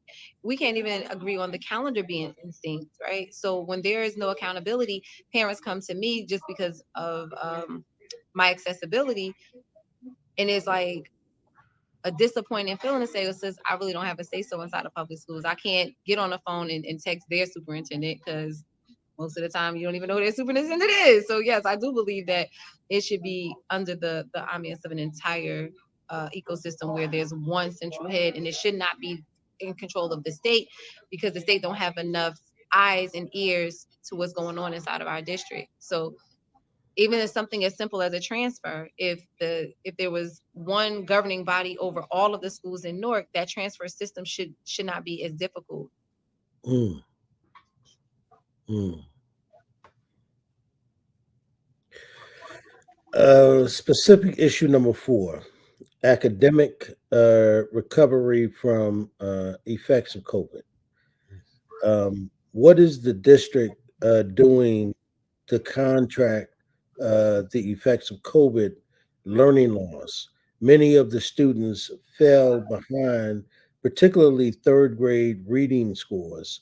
What is currently being done? So those third graders that those test scores came from are now fifth graders. And although I do believe we're making great strides, again, we do have a little space for improvement. But we have Saturday classes, sign your babies up. We have before care and after care with tutoring, sign your babies up. The summer programs, and outside of Newark Board of Education, there's a plethora of community organizations that kind of take on this responsibility of educating our babies as well. So you have places like the Hub. They just did a full-fledged campaign on matching children up to help them support their reading, right? And us as a community just going the next step with any type of learning loss that may have happened during COVID. But the district have things in place. They do. And I look forward to the next time those scores are evaluated and seeing the drastic difference, because I do believe there's going to be one. because there are great strides. I think as much as we would like to, give COVID a scapegoat, I do know that we are motivated to continue to try our hardest. My phone about to die. Okay. So you want to speak to that real quickly before Yeah, phone dies? it goes back to my original answer. I believe another important thing is parent engagement.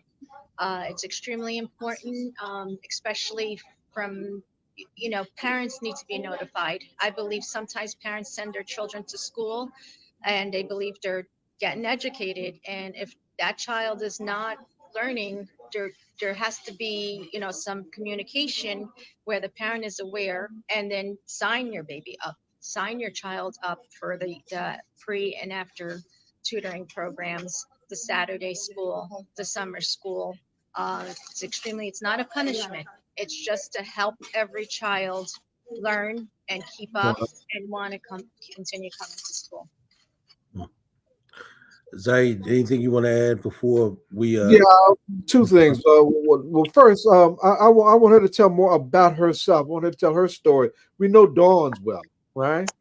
But tell her, where are we from in Newark? What school do we go to? Tell us about your business.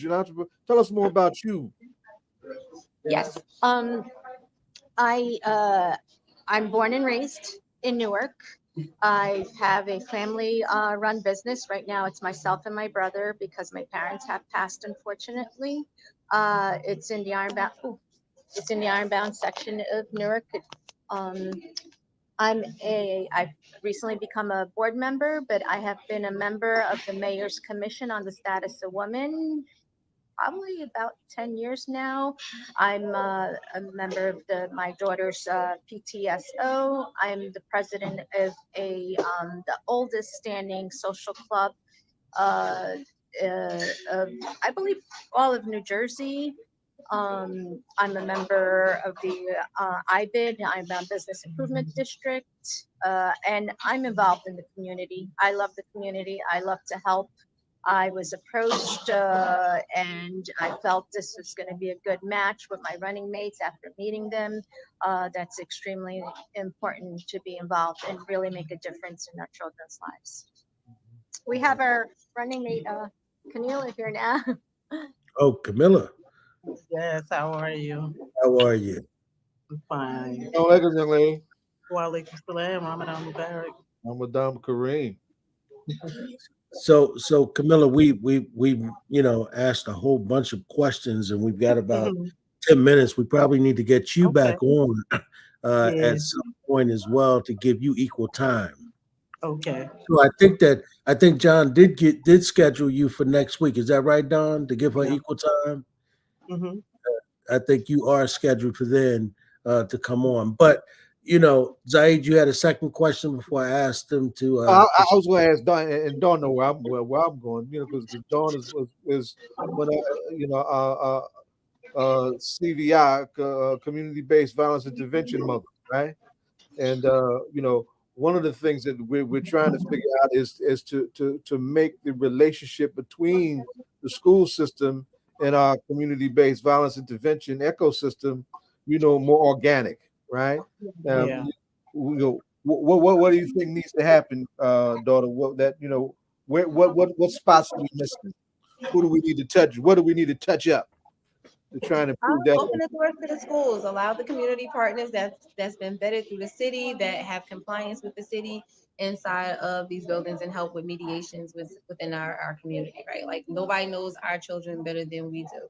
And because of the diversity of our community and the diversity of our ticket with the Moving Newark Schools Forward team, we understand the different needs inside of our community with the violence and the violence prevention and the intervention and the trauma recovery that goes along with it. And so the national model, which Newark is becoming, it has to include that. And under our deputy mayor, Lakeisha Yuri, her plans literally activate what we know is an inadequacy inside of our district. So making sure that we do have policies that match the punishment to the whatever the issue is to the punishment, making sure that it's even, making sure that it's well killed, like it's not an extreme, because this kid may have real social issues that they're dealing with or home issues that they're dealing with, making sure that we are literally looking at the entire child, because each child have their own ecosystem, and making sure that they're getting the wraparound services, not just in education inside of North Board of Education, because we provide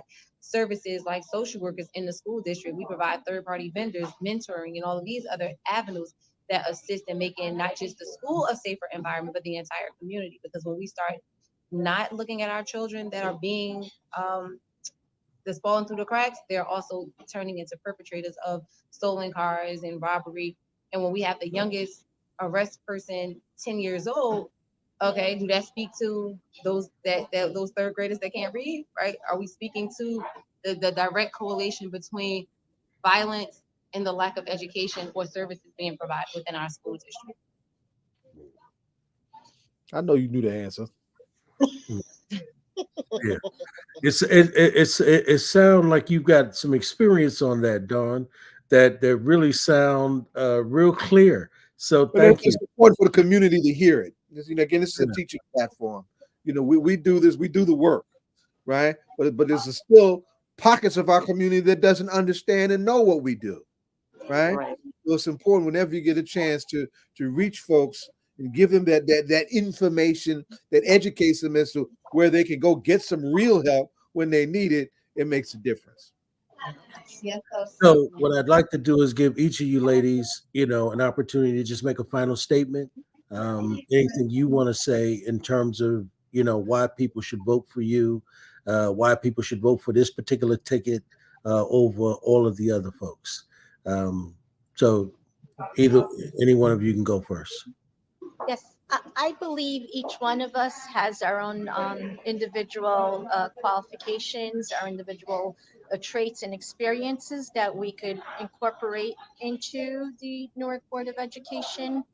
I feel that it's extremely important to know the community, to know the needs, to be able to be the voice for those parents that sometimes cannot, their work responsibilities, their schedules.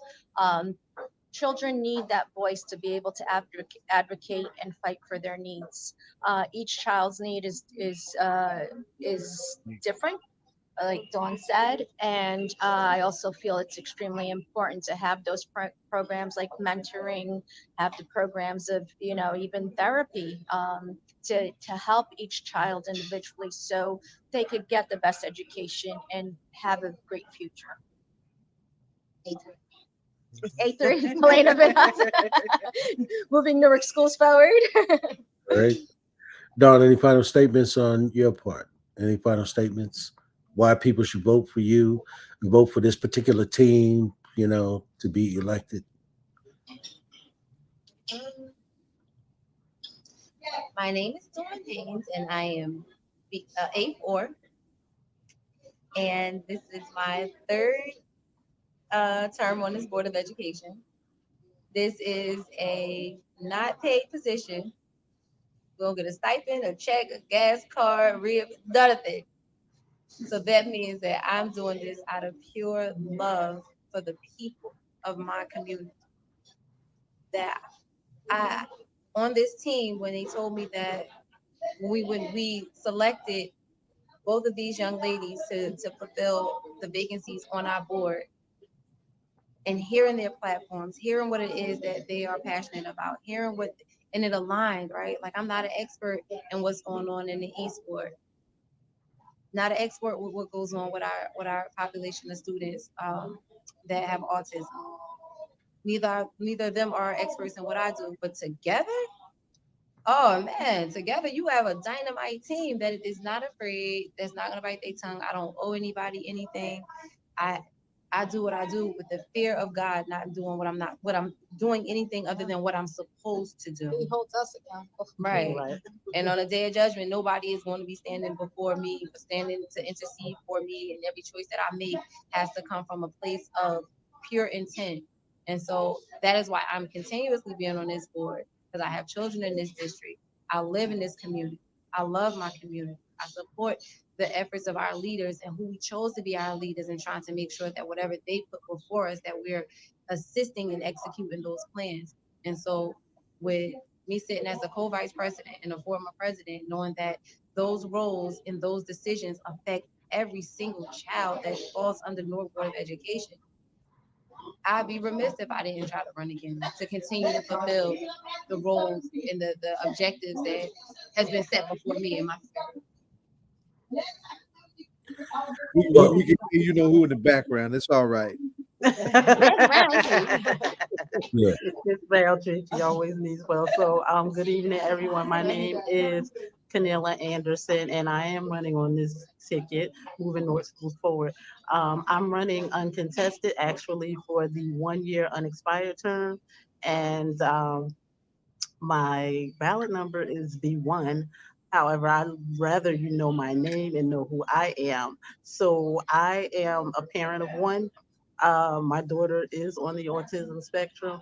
She is 19 years old now. So I've been in district and working with the Office of Special Education and every principal and every superintendent or person in charge since 2008, right? So even outside of the school district, I've been very active in the community. Like I'm one of the original persons on the mayor's then campaign committee to elect Rand Baraka for council at large, right? So I go all the way back to 1998 in terms of my campaign work and my community work because even though, it was political, it was also a social justice movement, right? And a movement for the people. So we've been out here getting a lot of things done. For a lot of years, right? So once I became a mother, my purview switched from community to community and school and education because I come from a family of educators. My mother taught for 33 years at Malcolm X Shabazz I High was School in going to ask you to Damascus. lift up your mama's. That's right. Yes, and before her, my grandmother had leadership roles in the county PTA, and she was a paraprofessional at Camden Street School in the kindergarten class. So, education is what we do. I lived and breathed it. I went to school in Newark, just from pre-K through the second grade. So I didn't grow. We lived in Irvington, so I didn't continue to go to school in Newark. However, my mother taught in the school all of those years, and as a fan, I'm a Bulldogs fan. Everything was Malcolm X Shabazz High School for me, but you know. School these days, the communities these days is so very different from when I was growing up. I'm the oldest one in this group, but I got a lot of stripes, right? And so, you know, what I remember as education for me, I need to see it for all of the children, right? Especially the special education students, because I know that things need to improve. They have been improving, and a lot of it with my own very input because I've been working so diligently and persistently. Things like transportation used to be a horror story, right? The children used to have three different vendors in one school year, which I thought was like very scary and wild for children um, who have issues with transition and such. So that was always my thing. How can you change the school bus in the middle of the school year for kids who have a problem with transition? So we got to start from A every November. And then in January, we have to start from A to get the children acclimated to a route, acclimated to pickup time. So, that's changed. That hasn't happened in a couple of years. And it's very pleasing to me because that was a hardship for me every day, especially with my daughter not being a morning person. So like getting to school, it was half the battle. Now once you're in the school, I was very on to the curriculum and what she was learning and making sure that they weren't dumbing down lessons or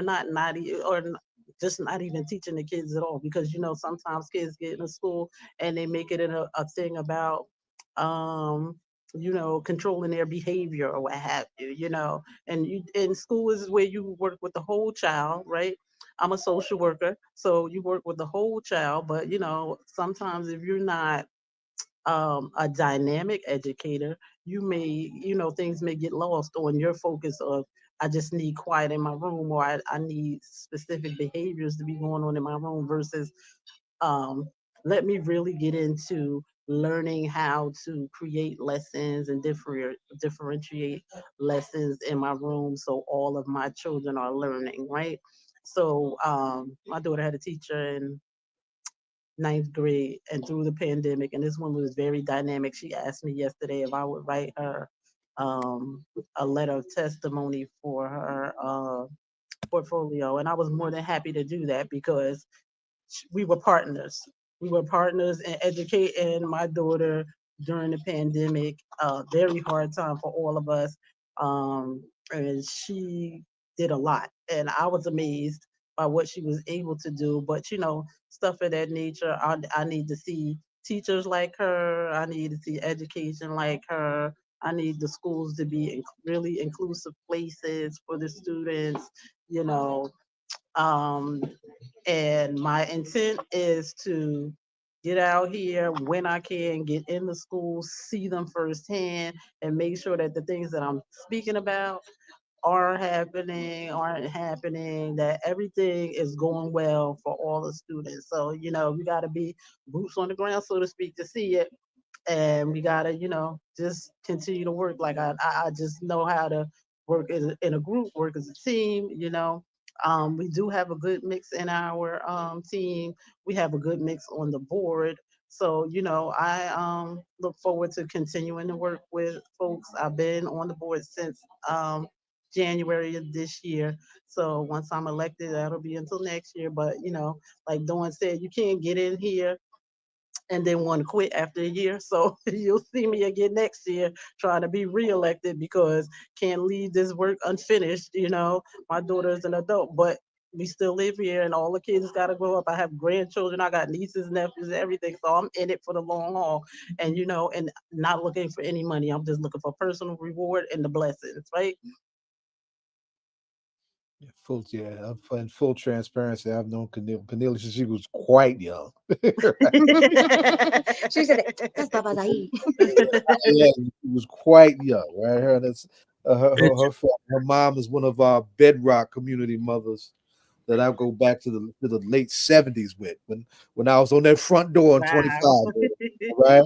Yeah, so just being fully transparent. Let me just ask everybody something real quick, and again, because you raised a question of autism. Have we done a show, Ed? Have we done a show on autism at all in our community? no, I don't think we have.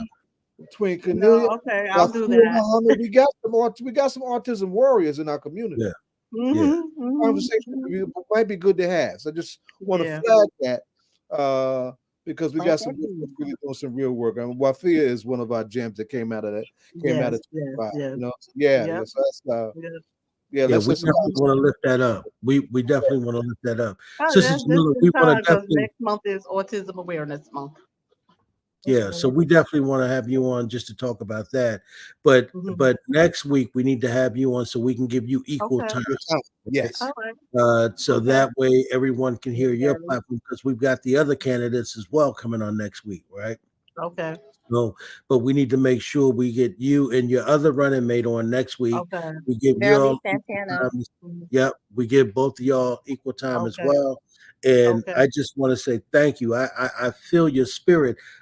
You try to talk like you're an old lady over there, and Zaire talking I about am an old lady. and Zaire talking about how long he known you, and I'm like, come on, man, cut that out. You know what I mean? He talking about he knew you since you was a child, and you up here talking like you're an old lady. You know. So I we just want to say thank you both, well, all three of you really Mhm. coming on tonight. And Don, we couldn't be in love with you any more than we already are. So we're gonna get you off of this thing. So what people say, man, y'all real biased with Don, in love with you any more than we They're gonna already say that do. So anyway. Yeah. so we Look, thank you for brother, coming and on. just let All them know right. what's meant for dawn is meant for dawn. So tell It's okay, people real Zaya. quick before you go, when is the election and when is that going to take place? Tuesday, April 16th. Our numbers are A2, A3, A4, and I'm B1. Okay. All Just right. don't be wrong, baby. We be all right. So Alrighty. we'll look forward to talking to you next week, next Friday. Okay. You and your Okay. other running mate. We'll look forward to talking to you both. And Okay. Dawn, thank you very much. We love you. Anytime. And good luck to you. Thank you, All Thank sir. right. I you. appreciate it. All All right, right, sweetie. Good ladies. night. Good Bye night. bye. Why they come sit down? Ugh. Ugh. All right, Zai. That was an incredible interview. Yeah. I love talking to those ladies. I love their passion. I love their commitment, right? And it just you know, I tell you, man, when I was coming up in Newark, right? We had a Miri Baraka and all of them because I went to Robert Treat. You know where that school is? Mm-hmm. you know, and he was a teacher there when I was there. And his sisters, believe it or not, Eugene Campbell's sisters, right? Mm-hmm. Mm-hmm. Also teachers in that building. And I can remember, man, as a child, when I listened to Jamila and I listened to Dawn, you hear that same level of commitment, that same level of love, right, for these kids. And that's what you got to have for them, man. And it's based on where we're coming from, right? So we need those kind of people on that board, man. So I wish them, all the best. Don for reelection and Jamila and all of them, man. Just wish them really, really just, nothing but the best. I did see Michael Ferguson there. I'm not sure where did he go, but he was All right, there. step away from your camera, from your out of the way, man. And Dequi didn't get on yet. I'm looking for Dequi to come on. Oh, there you go. There you go. Mike, wake up. Hello, my brother. Radio land. Okay. Glad to be here. How are you? Good, my brother. You had us talking to a dead room, brother. You know? Okay. Yeah. I don't know if you saw my text. We got some good news that we could talk about later, Mike. Right. I'm hoping Dequi can get on because both of y'all, this background, the last 2 months, I'll say less than the last 2 months, our human rights community in New York City, and most of the folks in Newark don't know my New York work, right? We have lost some incredible people that have been important to our work for a long time. And it started, of course, the loss of Sekou Odinga, one of the bravest, baddest brothers of his generation in New York City, right? Ralph Pointer. We did a memorial for Ralph yesterday because yesterday would have been Ralph's 89th birthday. And Ralph was a diehard, fearless black man in the streets of New York, fighting particularly on the education front for a whole lot of years, and most recently, very steadfast in our fight for our political prisoners. Viola Plummer, right, who I've done a whole lot of rumbling with in the streets of New York, with her in defense of Malcolm, stepping to the core question of police brutality and some other related issues like that. Michael's mother-in-law, Mama Iyaluua Ferguson, right, and who's always kind of like, unfortunately, by virtue of the residual of sexism still in our community, looked at as the wife of Herman Ferguson. But Mama Iyaluua Ferguson was one of our founders of the Provisional Government of the Republic of New Africa and taught to teach some of the teachers in the school that came out of the East. I can't remember the full name of the school, and I'm having a senior moment. Horasasa? Well, that's right. Thank you. Right. And is a legend among us in her own right.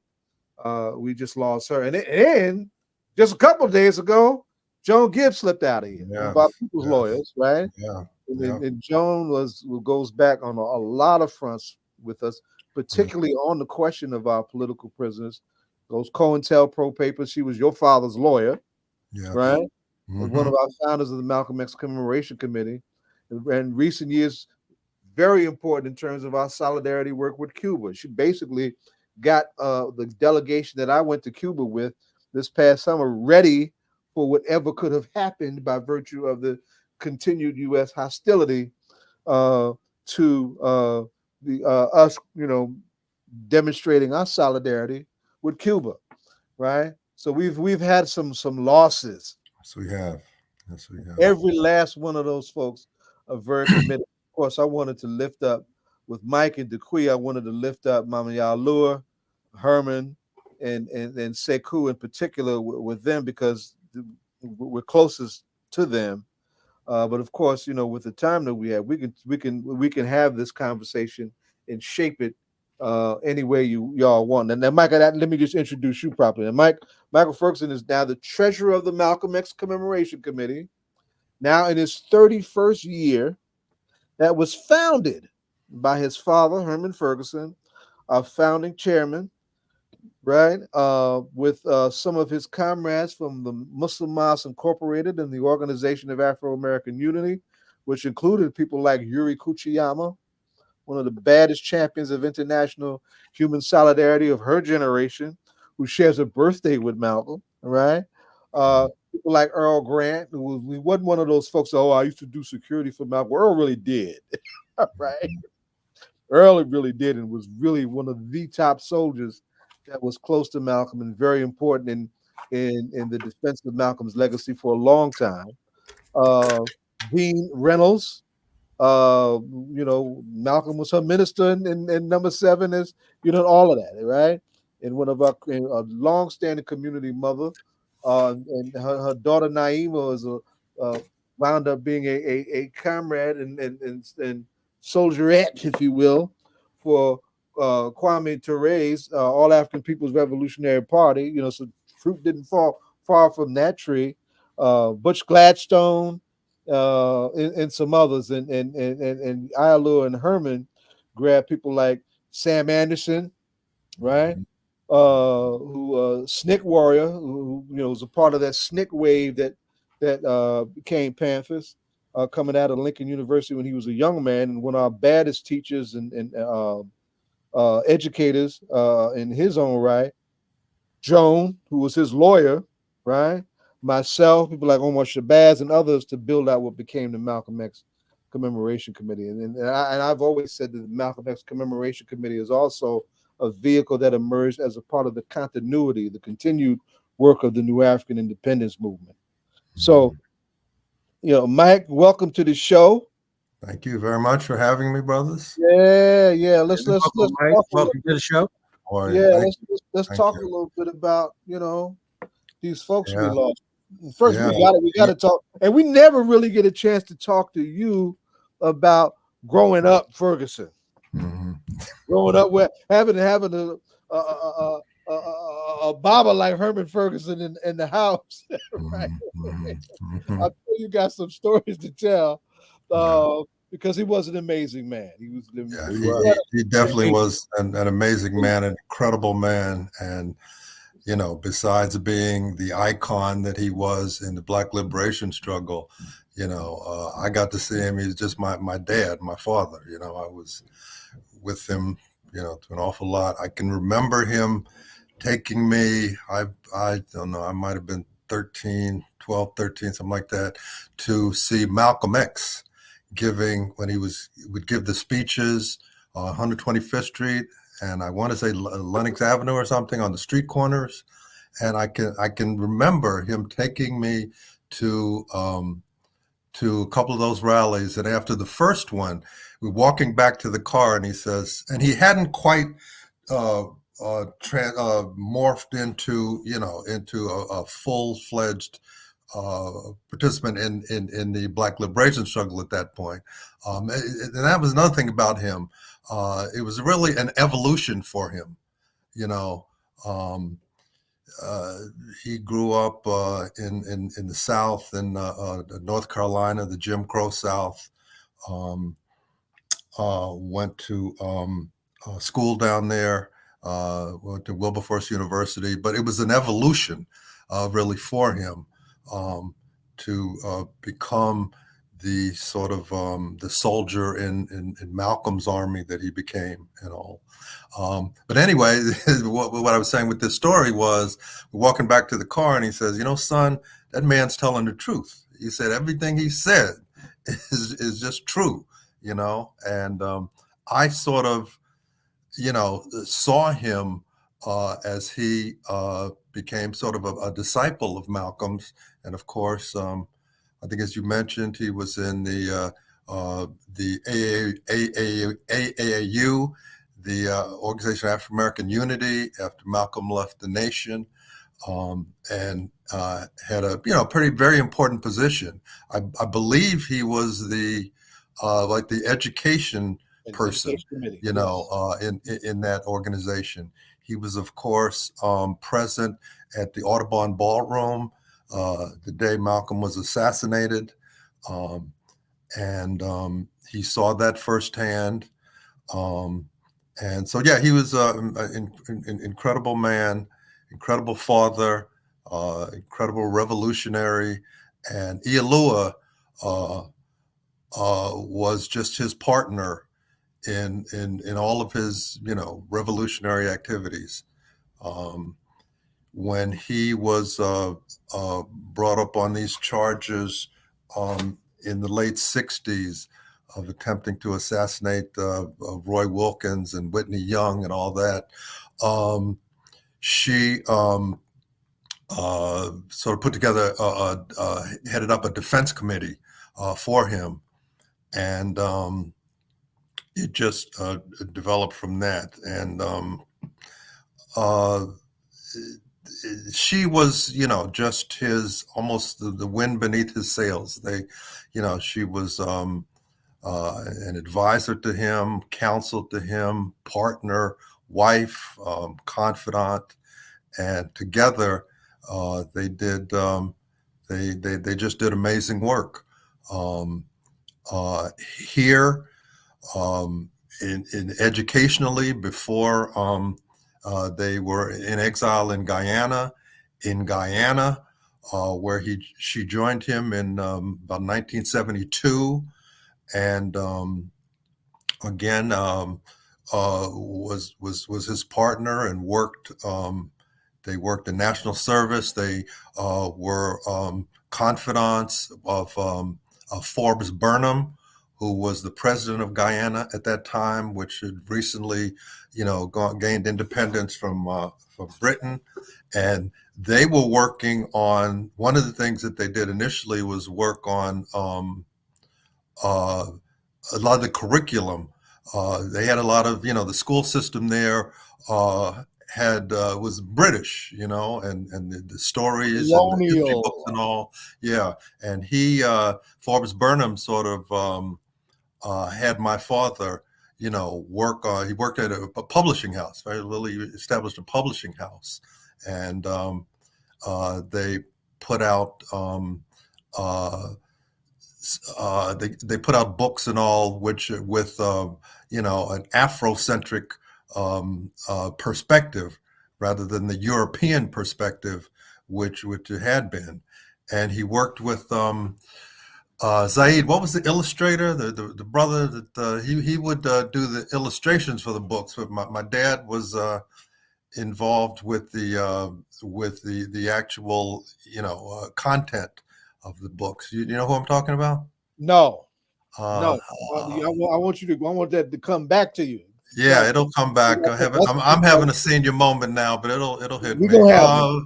It almost came back there. Come all the way back. That's all right. We back you up a little bit because I want people to appreciate just your father's commitment and your father's sacrifice. How much do you remember from the Jamaica Rifle and Pistol Club that he put together quite a bit.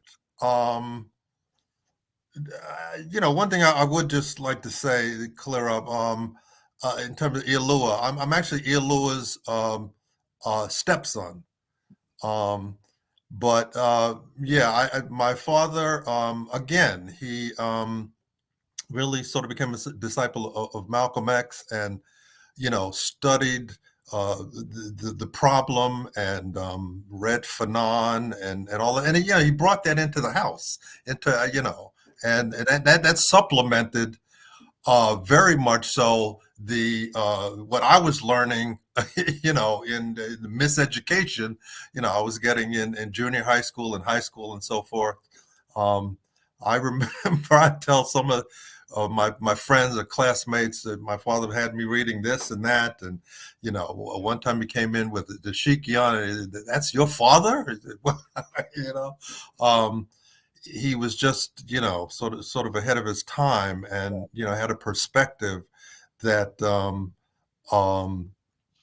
that has all come true. It's he saw a problem. He studied it, and what he felt he needed to do was try to empower the Black community in South Jamaica, Southeast Queens, which there had been a big migration from Harlem, Brooklyn, Bed-Stuy, different areas into Southeast Queens, people buying homes and raising families and so forth. And he worked his way up through the school system. He became the assistant principal at PS 40 in a Black neighborhood in Southeast Queens. That he worked at, he and Iyaluua, they sort of met there. And the Jamaica Rifle and Pistol Club was, he just started, he would give seminars and things. He would, I remember he used to have a kit that he'd go around and talk about African-American history, again, from a Black Pan-Africanist, Afrocentric perspective, to the students at PS 40, to any groups that that were eager for that kind of that knowledge and all. And the Jamaica Rifle and Pistol Club was just a means of him. He also felt that we have to, as Malcolm said, defend ourselves. We had every right to defend ourselves against this racist society and the police department that was killing us then and continues to to murder us almost at will. And so he, Jamaica Rifle and Pistol Club was a licensed NRA affiliated group that got excess ammunition and things from them, and he just wanted us to be able to protect ourselves, know how to to protect ourselves, our families, for whatever might happen. And of course, when he was indicted for this, which was totally trumped up, they had infiltrated the group with some Uncle Toms, with an Uncle Tom informant, and set my father up completely, in this case. But they turned that on him, that he had these weapons that he was ready to carry out an assault, which was not at all the case. It was a defense. We had the right to defend ourselves, which we do.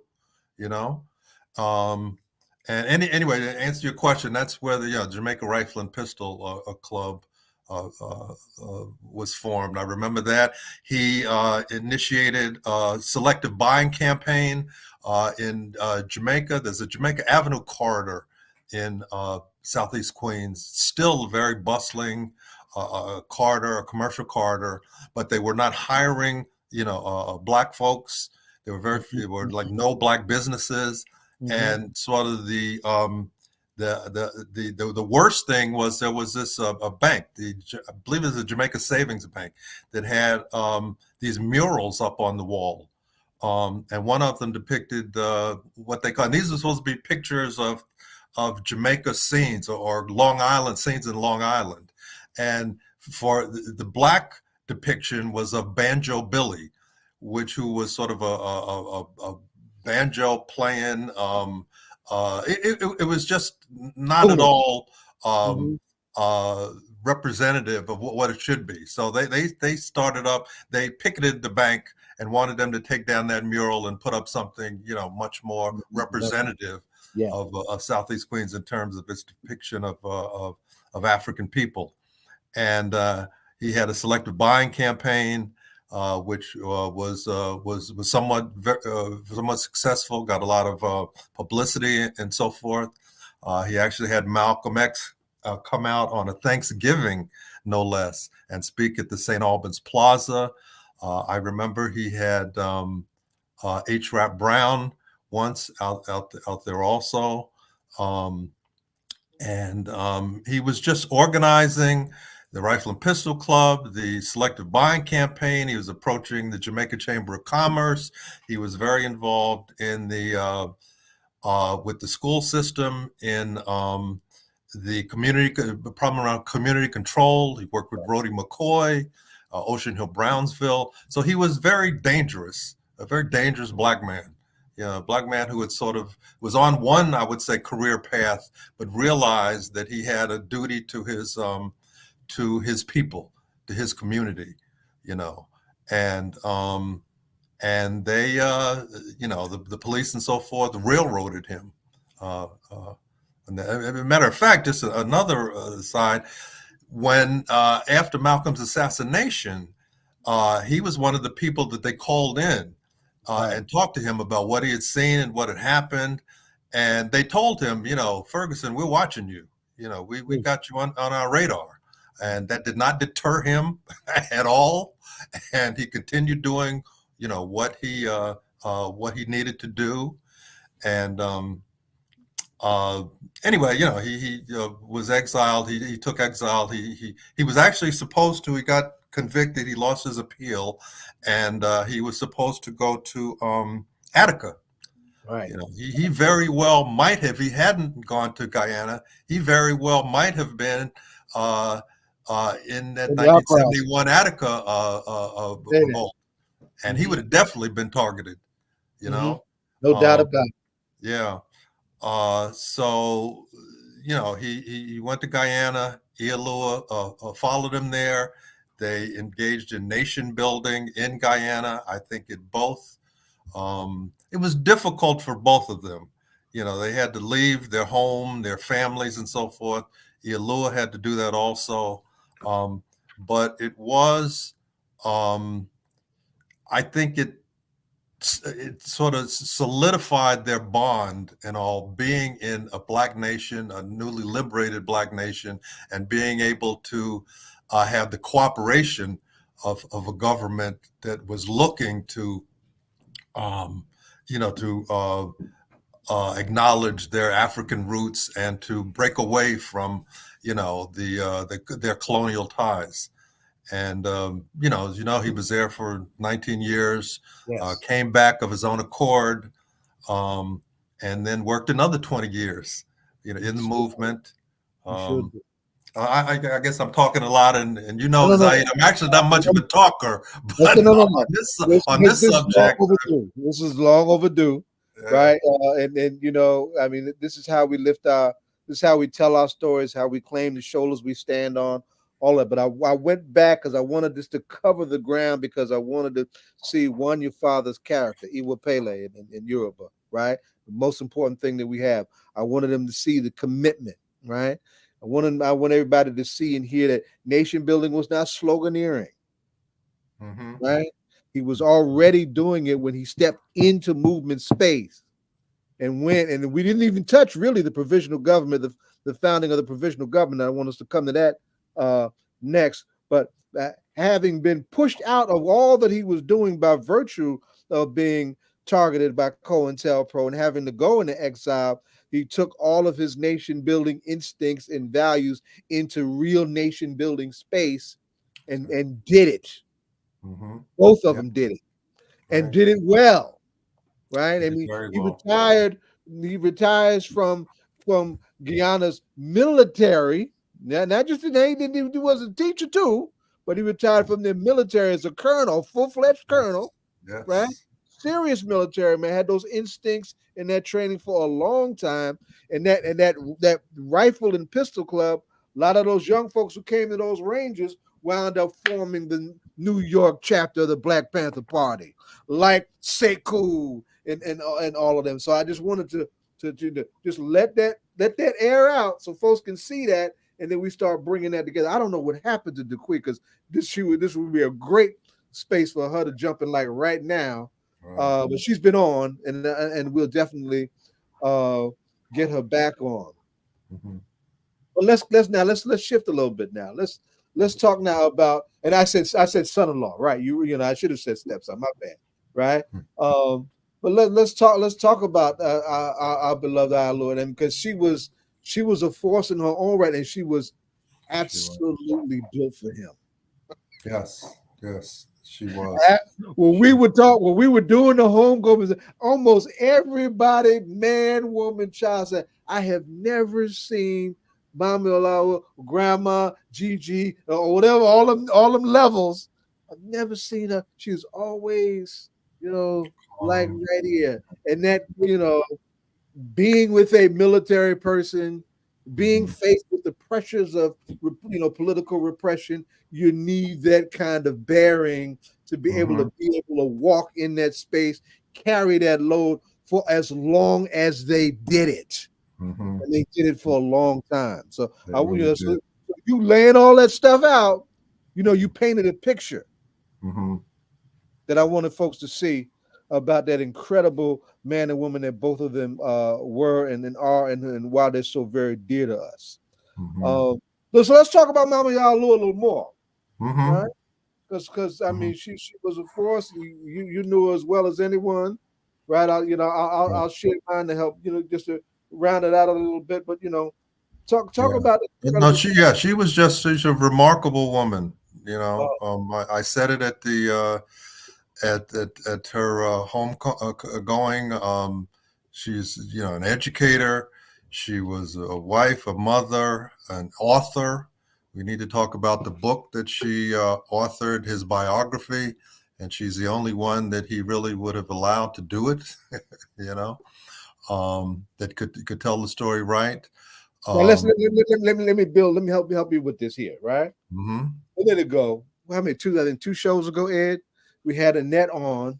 Yep. Talking about the book she did for Odinga, Law and Sam. This is some of my Newark comrades, Mike, and I have another comrade that I had on, Tanda Sizwe Chimaranga, who told Deborah Brown's story. Deborah Brown was in the US organization with Karinga and had to endure the trauma of being abused by Karinga and his troops. Right, it was a horrible story that doesn't get told and whatnot. And each of those tellings and each of those stories, point that we tried to make, and I made it at Iyalua's home going, sir, and it's to bring this back to Malcolm. Our first line of knowledge about Malcolm is what? The autobiography, right? And who did the autobiography? Alex Haley. All due respect to Alex Haley, he was not Malcolm's comrade. He was not Malcolm's friend. They became friends kind of at the end, right? He knew nothing about Islam. He knew nothing about Black nationalism or revolutionary struggle, right? He was none of those things that Iyaluua was to Herman, or what Annette was to Odinga, and what Tanda Sizwe was to Deborah Brown. And so, as good as and important as a document as an autobiography is, we know its flaws, right? Those flaws are well documented now, right? What if Malcolm had an Iyaluua? Right. Ooh. To do that autobiography? How different that book would be, as good as it is already, how much more powerful it would be. That's the kind of, that's the qualitative stuff I want folks to appreciate about this Black woman. And y'all haven't read it, Unlikely Warrior, right? Great piece, tightly done. And speaking to every different life and his value, lift it up, right? And artwork by Sundi Ada Okoli. Okay. Right? 49 years, so we never gave up on getting him out. Right. And we got him out. Right. That's right. And I would just say that book is still available on Amazon. It's a remarkable work. And another thing about Iyaluua, although she was had a very good writer and editor, she had edited the Nation Time magazine for about 10 years or so, and done a lot of other writing and so forth. Up in that apartment, in their apartment, laying out that paper. I was the cultural editor, Okay. Yeah. Okay. And I tell you what, we actually had, after my father got out, when he came back here, a group called the Akinwole Foundation. And we actually did a little newsletter that Iyaluua basically was the editor of. Now we just generally did very local stuff in Jamaica and so forth. We were trying to help out at one point some homeowners who had been sort of bamboozled into getting some bad homes that flooded and so forth. We did stuff like that. We also gave some seminars. We gave some educational seminars. I gave one at Rochdale Village, at their community center. But the book really just is a real good depiction of my dad's life and experiences, of their time together, and definitely of their political philosophy, you know, what they believed in, you know, Pan-Africanism, you know, and so forth. Anybody who has not read it, I would urge you to find it. It's, I think, still available on Amazon. Yeah. I know Dequi was asking me, somebody had wanted some copies. I have a few copies, but I think it is still available, you know, on Amazon. But it's what's the name of the book? What? What's the The name? Unlikely Warrior. Yeah. An Unlikely An Warrior. Unlikely Warrior, Herman Ferguson, The Evolution of a Black Nationalist Revolutionary. Okay. Again, like you said, with some great artwork in it. And I tell you a little bit about that. We did, now they had at one point sort of semi-retired, because he never retired. They were always working wherever they were. But when he left New York and relocated to North Carolina, when they would come back to New York, we used to do book signings. Yes. And we did a good half a dozen at least book signings, which were very successful. You know, we were at the African Poetry Theater, which was actually probably our biggest one. We were at Riverside Church. We were at True South Bookstore, which was on Nostrand Avenue. Sisters Uptown. We were at a book signing at Riverside Church. And whenever they would appear, it was, you know, the people would just come out in droves. You know, they were just sort of the dynamic duo, you know, the Black liberation struggle. You know, people wanted to hear their stories. They wanted to talk to them. They wanted to ask questions, you know, and there was always so much excitement about, you know, when they did appear, because people wanted to know, you know, to hear in person. A lot of them had heard about Herman Ferguson or knew him 20 years ago before he went into exile. But that book really was just another part of their sort of journey. It's something that they sort of had to do, because people had been telling him he needed to write his biography or have his biography written or him write an autobiography for years. And as I had said, he just wouldn't trust anybody to get it right until he realized he was married to who could get it right, you know. And fabulous book. It's a great narrative. And we got to tell our own stories. We got to do. Now that. let me ask you a question, Brother Ferguson. Is there any video out there when you said they would go and they would public speak and carry the book and sign the book? Is there any video out there? Sure. Great question. There might be. I have to say I have never seen any video of it. But there were like the Riverside Church one. It was part of a larger thing, a larger celebration, sort of other people with books and so forth and speakers. That may have been videotaped. But that's a good question. Something I need to look into. There may be some video. There are some. I was trying to pull some real quick. It's going to take me a minute to really to pull them, but yeah, there have been some of those interviews were YouTubed. Okay. Some of those book signings. I know the one at Sisters at Sisters Uptown. Right. That was somebody YouTubed that. Yeah, that's right. You know, some of them were. You're absolutely right. Yeah, that one. Yeah. And you know, the thing about your father and brothers to hear me too is that for all of, you know, his military demeanor, right? He was never too military or too man to ever not acknowledge who he had in her, right? And he was ever asked that question, you know, what was or who was really key in his life, and then all the changes he'd been through, he would point to his queen, right? Yes. He would Yes, he point would. to his queen, right? And then he said, brothers, get your sister like this. Mm-hmm. That's it's very it's to really, and that's another thing too that to appreciate. They each had their own contributions that they made to the Right. struggle, but as a couple, Right. they were an example for Exactly. a lot of folks. It didn't help me none, right? I'm still trying to figure that thing out, right? or to have somebody to figure it out with me, right? Mhm. But for folks who are really trying to understand and piece that part of our lives together, they were an example. And Mhm. folks went to them. I mean, we had folks, sister who was in the East was lifting that up, and Pam and Razakhan, and they Right. were they were a representation of what it meant to be family and to be a couple and to be revolutionaries. Right. They Right. were an important example. Mm-hmm. So I want to just bring that back together. Then let's come back if we can.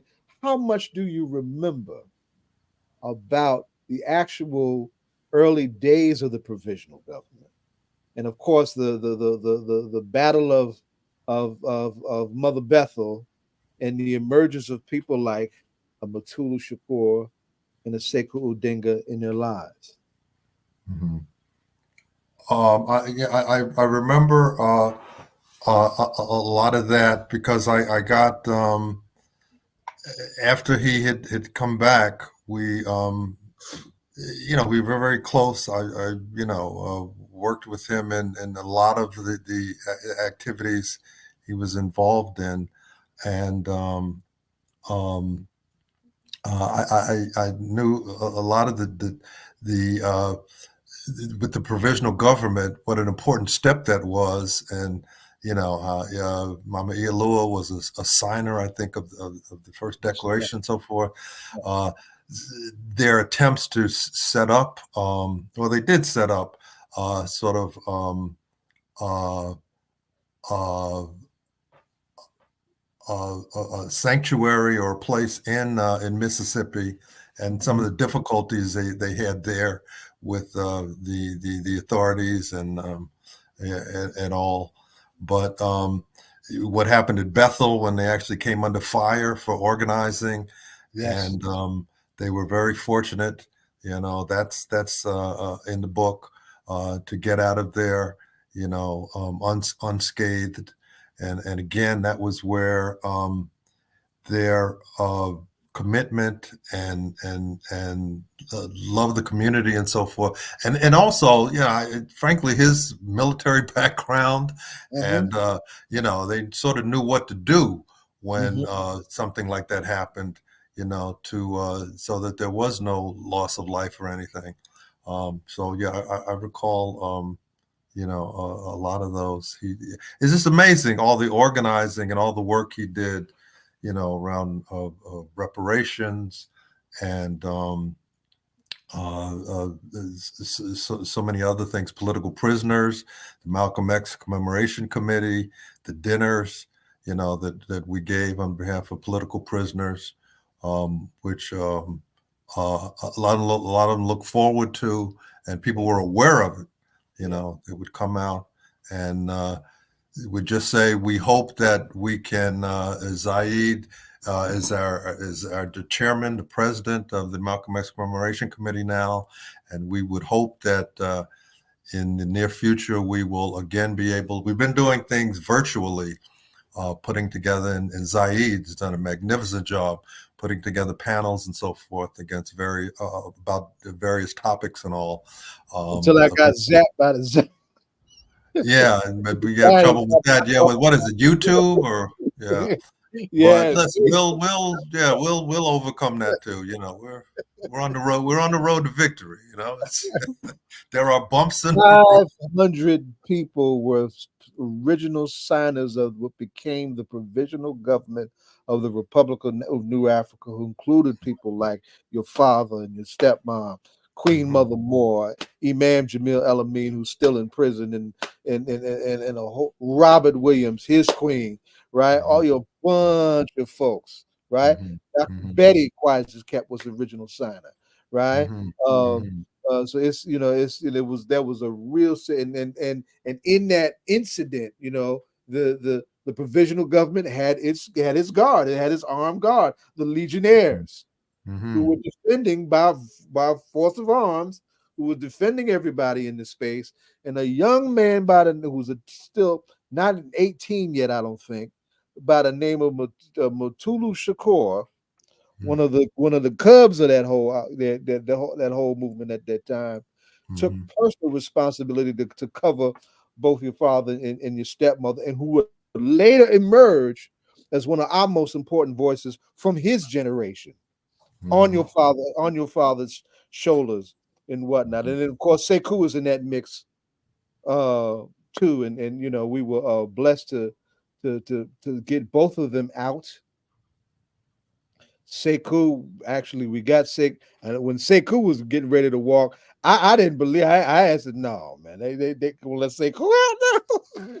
I didn't believe it was gonna happen, but Dequi, who couldn't get on right now, and we missed Dequi, right? And Mama Iyaluua recruited Dequi to ultimately replace your father as chair, because I was just in no position to do it. I always said somebody in New York really needed to have that responsibility, and she co-managed that with the late Manny Gilliard for a minute, but really brought her own persona by virtue of how she was nurtured by members of the Black Panther Party and members of the the Republican New African independence work, and became an important organizing resource person for our political prisoners in the work. And in the mix of that, she winds up not just leading the campaign that gets Sekou out, but ultimately winds up them two coming together. And then they turned around and had almost 10 good quality years of becoming a power couple. Sekou, this is just me talking now. Folks could correct me if I'm wrong. This is my own observation and appreciation of Sekou. Sekou was one of those warriors, like true warriors, really don't talk a whole lot. When he talked, everybody listened because he was very much the warrior in the general that he was, right? But she brought that out in him because his word carried so much weight, and it was important to moving the work by virtue of who he was. She really brought out him, becoming, and he loved it too. He loved being, I'm Baba Sekou. He loved that. He loved being claimed as this elder warrior general and this beacon of wisdom. But it took there was an adjustment for him. That was an adjustment for him. So I really, wanted to have her a chance to really lift that up. And this as a part of her own healing too, because losing somebody like that is a bomb. Because Sekou was so, even in his advanced age, he was 79 when we lost him. He was so strong. Yes, he was. Strong character. Was just a strong man who was feared for all of the right reasons. Right? All of the right reasons. So yeah. So oh man. This is long overdue. I'm glad we got to get you doing this more. I was trying to find a picture from when we were getting ready to go to the gravesite last year when WNYC interviewed you. That's a great fit for you, right? I have not been able to find it. It's probably on our Facebook page, which I can't get to because I'm still banned. But Charles will have to lift it up and whatnot. But anyways, we wind down. You wanna ask Mike anything else as we wind down? Yeah, I want to, Zaid, you remember this conversation I was having about, young people coming to organizations today, right? And, and we were having that with the other sister you had on, right?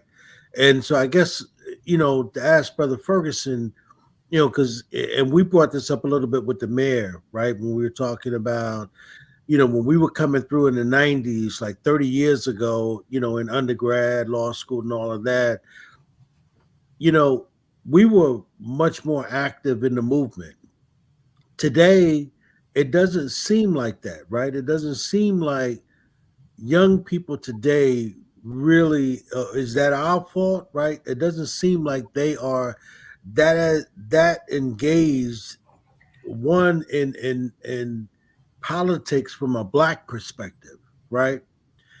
Or movement from a black perspective. It doesn't seem like that. And I guess my question to you is do you see that as well? I would say that it is a different time. Frankly, with the kids of my own, they're very independent. They want to sort of establish their own identities and all. Uh, yeah, frankly, I don't I for a long time I didn't think of them. They weren't nearly as political. There wasn't as much going on, as much political activity, social activity going on as there was. Like for you in the 90s, for me, it would have been the 70s or so.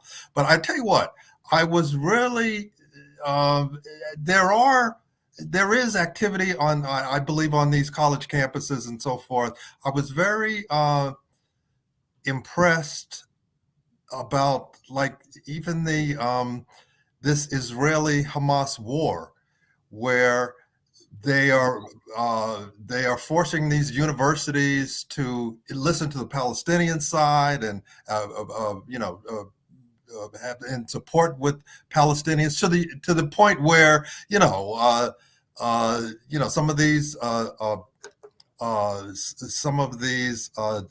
not deans but the heads of the colleges have had to resign, because of that. I mean, to me, that showed that there is still, activity.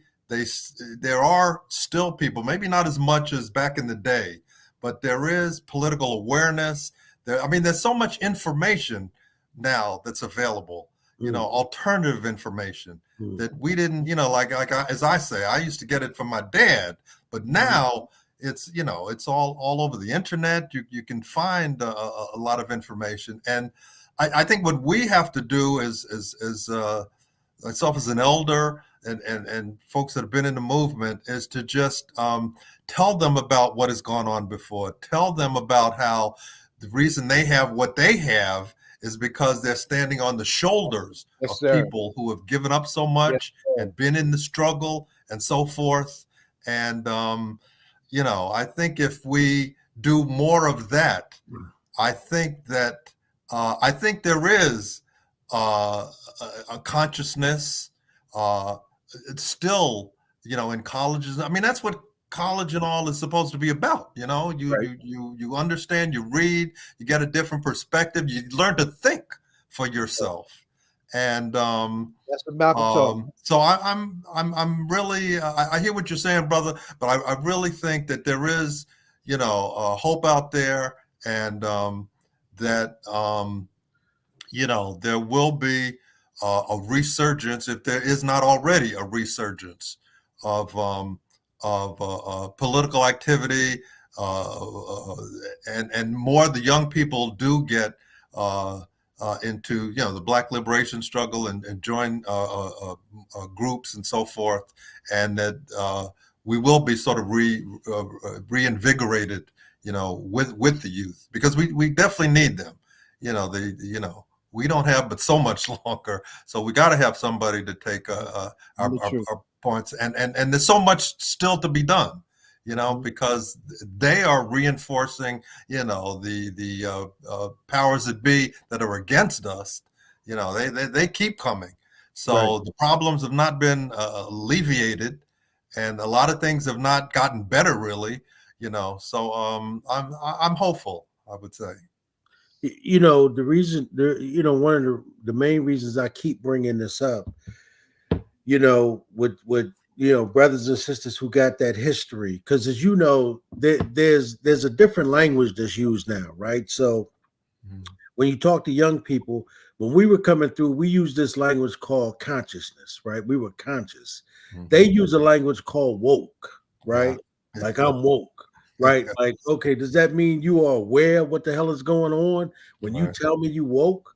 You know, and but but woke doesn't necessarily mean you can tell me who Herman Ferguson was, right? That doesn't mean you can tell me that, right? And so do I recognize your level of wokeness because you can't give me that level of history? And the reason I say that, brother, because you remember back in the day, and this is what Bashir was lifting up. Remember, Zaid, he was talking about, all of the meeting places we had to go to, right?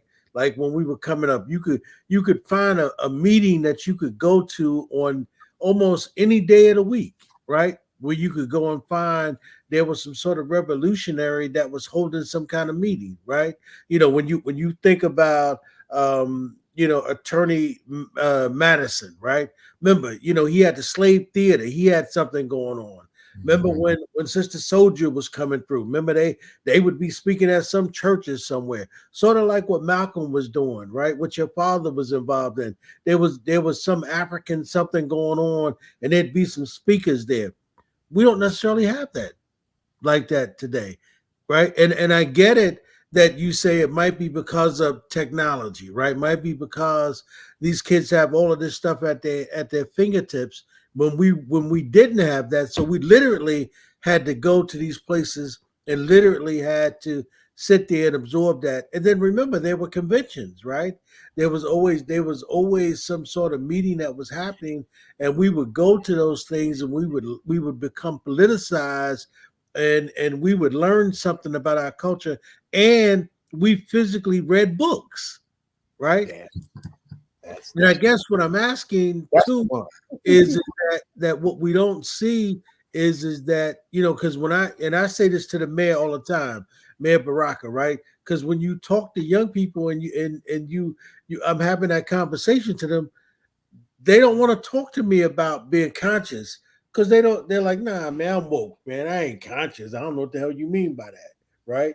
And so it seems like it's two different things to me because when Imhotep Gary Bird would say that, I understood it, right? I understood when he would say, the Nguzu Saba, or he would say it's necessary when he was at the Apollo Theater, it's necessary for us to be conscious of what's happening, what's going on around us. Young people, and when I try to, get them engaged, it's their attention span is like that. Right. And it's like, wow, because it's and I'll give you a case in point, Zaid and Brother Ferguson. So I told a young brother who's a college student, right? And so I told him, I said that I said, I just got a copy of the motion that Rakir wrote, right, in order to get become a part of the water issue down in Jackson. And I said it's 33 pages. Oh man, I can't read 33 pages, man. I said, you can't read 33 pages. I said, I read 33 pages in a half hour. He said, oh man, he said, that's complex, man. I can't, that's emotion, man. I said, what? Oh, you know what Rakir he's talking about, right? Rakir Lumumba. He's talking about Chokwe's daughter. Oh, okay. Right? So this is her motion, right? This is her motion. She wrote the motion to be included in what's happening in Jackson with the water, because as they just passed legislation. They've been keeping them out of it. So she sued them, and the judge, honored them the motion and granted them, a seat at the table. And so I told the young brother, I said, how are you going to have a conversation if you haven't read the goddamn motion? How you gonna have a conversation if you haven't read any articles, but you telling me you conscious? And he said, he told me, Brother Ferguson, this is a college man. He told me, he said, can you summarize it and give it to me? So that's what I'm asking you, Brother Ferguson. That sounds about yeah. How do we? I mean, I told Zaid, I told Rakir this morning. before I texted, I read the whole thing in 30 minutes. I'm like, it's an easy read. And he told me he couldn't read 33 pages. So that's what I'm saying, Brother Ferguson. So they don't read books. That's a fraction of a book. So how do it's a tough one. It's a tough one. One thing I think you got to challenge him. All right, you're woke. What are you? What you're woke to? What? Right. I mean, do you know what who Herman Ferguson is, or who who Jamal is, and and I'll tell you something that I heard that again, and it's just a snippet that made me feel good. Met up with somebody that actually my wife knew, and she was telling me her daughter, rather than go to Miami Beach or wherever they go for spring break, she's on spring break from college, she went to Flint, Michigan, where they were working. There was some sort of program where they were working with not-for-profits or people, on different things. I forget exactly what it was, but I remember being impressed that rather than just hanging out and in Miami Beach doing there is a segment. Now we got to get to them. We got to get the word out. There's always a lot that the mainstream media, they're being inundated with all the garbage, but we got to keep pushing. But Brother Ferguson, how do you tell me you're a senior? You want to be a lawyer, but you can't read 33 pages. Yeah, that's how is that even possible? All right. The smooth needs to be smacked upside his head by his mama or somebody. That's bullshit right there. But Ferguson, he tells me he's woke, and so if you ask him, do you know who Herman Ferguson is? Do you know the work he's done? Have you read Malcolm X's autobiography? Oh yeah, I read the autobiography, man. You ever heard of his? Can you tell me something about his organization? No, I don't remember, man.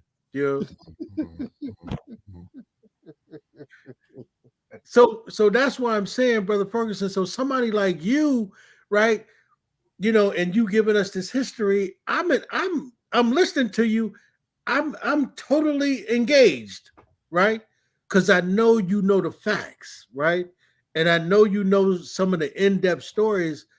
And I'm like, I just don't know how do we make sure that we get young people to get as engaged as we are into whatever that woke is, because I don't know what it is, right? And Rhino, you probably remember me having that conversation with the mayor where him and I was talking about woke versus consciousness when we was in the studio, because I don't know what it is. I just don't know what it is. Yeah, I remember. It's like you said earlier. It's today's version of consciousness. It's what they, But you know how you have black and then you have blackish. I guess woke is like consciousness-ish. It's like whatever that is. This is DJ Rhino. This is our Rhino. This is our DJ, our world famous DJ that just joined the conversation. We're getting ready for his segment. Okay, how are you, brother? Peace, brother. Peace. Right. You can let DJ Rhino ask him the question. What's your question? Yeah, go ahead, Rhino. Ask our guest a question. Oh, all right. Well, Brother Ferguson, this is it's a political hip hop show. Okay. So we like to ask our guests, is there anyone in hip hop, in the culture of hip hop and the music of hip hop, that you would say that you connect to or that you listen to for any kind of inspiration for the work that you do today? It could be a group or a solo artist. It could be new or old. It doesn't matter. But is there anyone in hip hop, in the culture of hip hop, that touches you and inspires you? I would say now I'm not sort of a hip hop aficionado by any means. I'd like some of the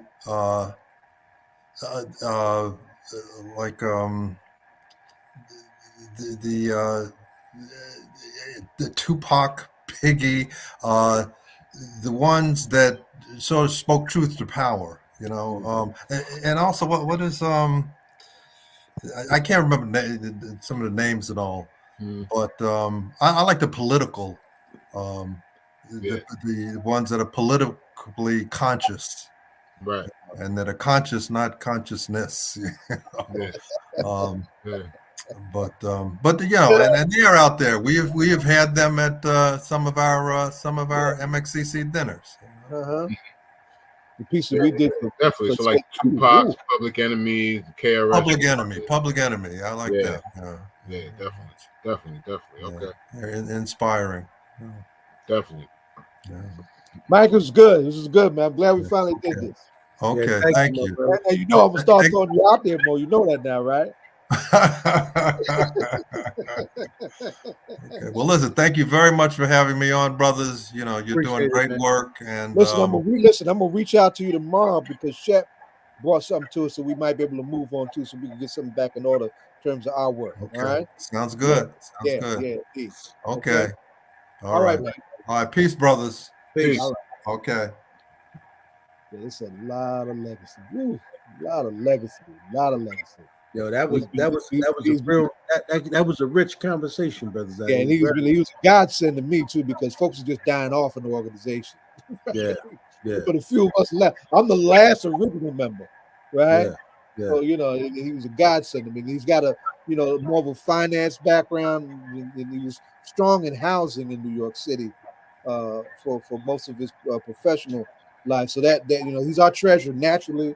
You know, we're trying to figure out how to move the little bit of money we got so we can resume our in-person activities. We haven't really been able to do anything in person since COVID, you know. But he's a good brother, and I'm sure his father's proud of him the way he stepped up after his father passed away. I'm very proud of him. Yeah, man. Enjoyed that conversation immensely, man. Yeah. So Rhino, what's happening? What say you in the land of hip hop this week, beloved? What's going on, fellas? How y'all been? What's good? It's good, Rhino. All right. Of course, what you wearing? The 10-1 shirt. Yes, sir. Yeah. It's my brother, man. You know, we just had he just had a birthday on Wednesday. He would have been 54 years old. His mother and myself and a couple of others that were like real close to him. You know, we put it out there that March 20th was Tamer D Day. That's 10-1 Day. You know, that's his born day. So I just want to thank everybody, man, that was out there. They played his music. You know, whether it was his solo music or whether it was the stuff with the artifacts or whether it was the old stuff that we did when we were younger. You know, they shared his artwork. They wore a lot of his merch, you know, and it was just beautiful to see, man, that a lot of people were in support on his birthday and was, representing 10-1. So, big salute to everybody. I saw some of the postings too, man. Some of his artwork. People was putting up. It was nice, man. Yeah. And they recently re-released the Acetab Vocab, the Parallel Thought album. This one here, but now they're about to re-release. Say it again. I remember that cover. Yeah, and they say that now they're about to re-release one of his other albums, his solo albums called The Grudge, rather. So so we gotta look out for that too. But it was just good to see so much support on his born day. You know what I'm saying? My fallen brother, 10-1. Indeed. Speaking of fallen brothers, today is the anniversary of the loss of Phife Dawg from Tribe Called Quest. Oh wow! Yeah, we lost him back on this day back in 2016. Yeah. Doesn't seem like it was that long ago. Yeah, I know, right? That was a while back, and I remember 2016 was one of those years, though. 2016, we lost a lot of folks in 2016. I remember that was a hard year, but because we lost Prince that year too. Yeah. Oh, yes. Yeah. So, I just made a post that I remember when Phife Dawg passed unexpectedly, man. I cried like I lost a close cousin, man. Yeah, I know Phife was important to the culture. Music. He was important to the culture. Did you do something in the studio to Phife Dawg when he was in the studio? Did you do a tribute? Yeah. When back when we were in the studio, I did a Five Dog tribute. Yeah. Yeah. We got to Yeah. go back and find that, man. You know. Yeah, definitely, man. Definitely. Yeah. So rest in peace to Five Dog, Yeah. Tribe Called Quest. And big ups to all of the remaining members, man. Q-Tip, Yes. Ali Shaheed Muhammad, Jarobi, you know. Yeah, big ups to everybody, man. But that's been it, man. I just just been dealing with the Tame thing. I was involved in making sure his born day was uh brought forth correctly. You know what I mean? I did a DJ set for him on Wednesday night, so that was real cool. But that was it, man. There's other stuff going on in hip hop. There's this song called "Like That is out. I believe Future is under Future's name. Future put it out. It's a single that he put out, but it features Kendrick Lamar. It's a song by Future and Metro Boomin, and it features Kendrick Lamar. But Kendrick Lamar, in his verses, he kind of calls out J. Cole and Drake. Now, there's this thing that they got called the Big Three. Like the way they do the Big Three in basketball. They do the Big Three in hip hop, and in hip hop, the Big Three currently is supposed to be Drake, Cole, and Kendrick. And but on this song, Kendrick kind of calls out Cole and Drake. So I don't think there's any real beef. To me, knowing Kendrick's spirit, it sounds like he's just trying to start some competition just to get some things going and make things a little exciting. And it's definitely got people talking because things are getting viral already as far as his verse on there. But everybody's talking about Kendrick going at Cole now, and because everybody's been saying Kendrick Lamar and J. Cole are the top ones that's really saying anything and really doing anything in hip hop right now. And now they got this thing going between them. So yeah, like I said, I'm hoping it's just all friendly competition and not some kind of divide. You know what I mean? Divide the two strongest ones that we got right now. You know what I mean? If they do, it would be great to have them do what they used to do back in the day. Come with some music, right? Friendly music, and just go at it in the music, right? And make some real good songs, man. You know what I mean? That would be great, man. You know what I mean? I mean, hip hop. Hip hop is like boxing right now, right? You kind of need something big to happen, right? For us to get really excited about it. It's like waiting for that Tyson fight, Yeah, you know what I'm saying? Yeah, man. Yeah, so you got a bunch of big dogs, just a bunch of big men that just throw hands at each other. They ain't nothing. We need half of that in shape. Oh, hey, I can't stand them, man. Who's that? Some of these old heavyweights and whatnot. Oh my God, I can't even look at that. Hey, Saeed, somebody's in the background. I don't know if this was the person you was looking for. Oh, now she come. She probably got the time wrong. We got to get her back on. We're about to go off. Are you in Texas still, Dequi? Not Jackson, Houston, and you're in Houston. So you're an hour behind us, aren't you? Yeah. Well, yeah, I told my dear friend TL that I can't keep up with the time difference. I forgot. We got to go off the air now. Oh, I apologize, brothers. I apologize. But that's all right. You've been here before. We ain't going nowhere. I mean, we can come on this anytime you want. Mike held it down, right? Mike was, and Mike really opened up because he really rarely does anything like that. But he got a chance to sit back and really open up about his father, his stepmother, their influence in the movement, what it meant to him growing up under him. He really had a chance to open up. So, it worked out all right. We missed you. I was lifting you up. Right. Well, thank you. Everybody, this is Dequi, Kioni, Sadiki, one of my favorite comrades. We've been through a lot together. She was supposed to be on with our other guest, Michael Ferguson. Y'all remember she's been on before. She's going to be back on soon so we can talk about some of the great warrior new ancestors that we have, including her husband and our general, the late great Sekou Odinga. We're gonna have her back on. So I want to make that clear and make that affirmation right now. Okay. All right. Well, thank y'all so much. You're welcome. Thank you, my Thanks for sister. the invitation, and I look forward to coming back another time. We got you. We got you. All right. Free to land. Free to Free to land. land. All right. Peace. Yeah, so Rhino, listen, man. Let me tell you something. I think that's what's wrong with boxing, right? We need some excitement in hip hop, right? Mhm. And I don't see it, right? You know, and it's like we just need. I mean, I'm looking for something big, man. You know what I mean? I'm still looking for a new. I'm still looking Yeah. for a new self-destruction type of record.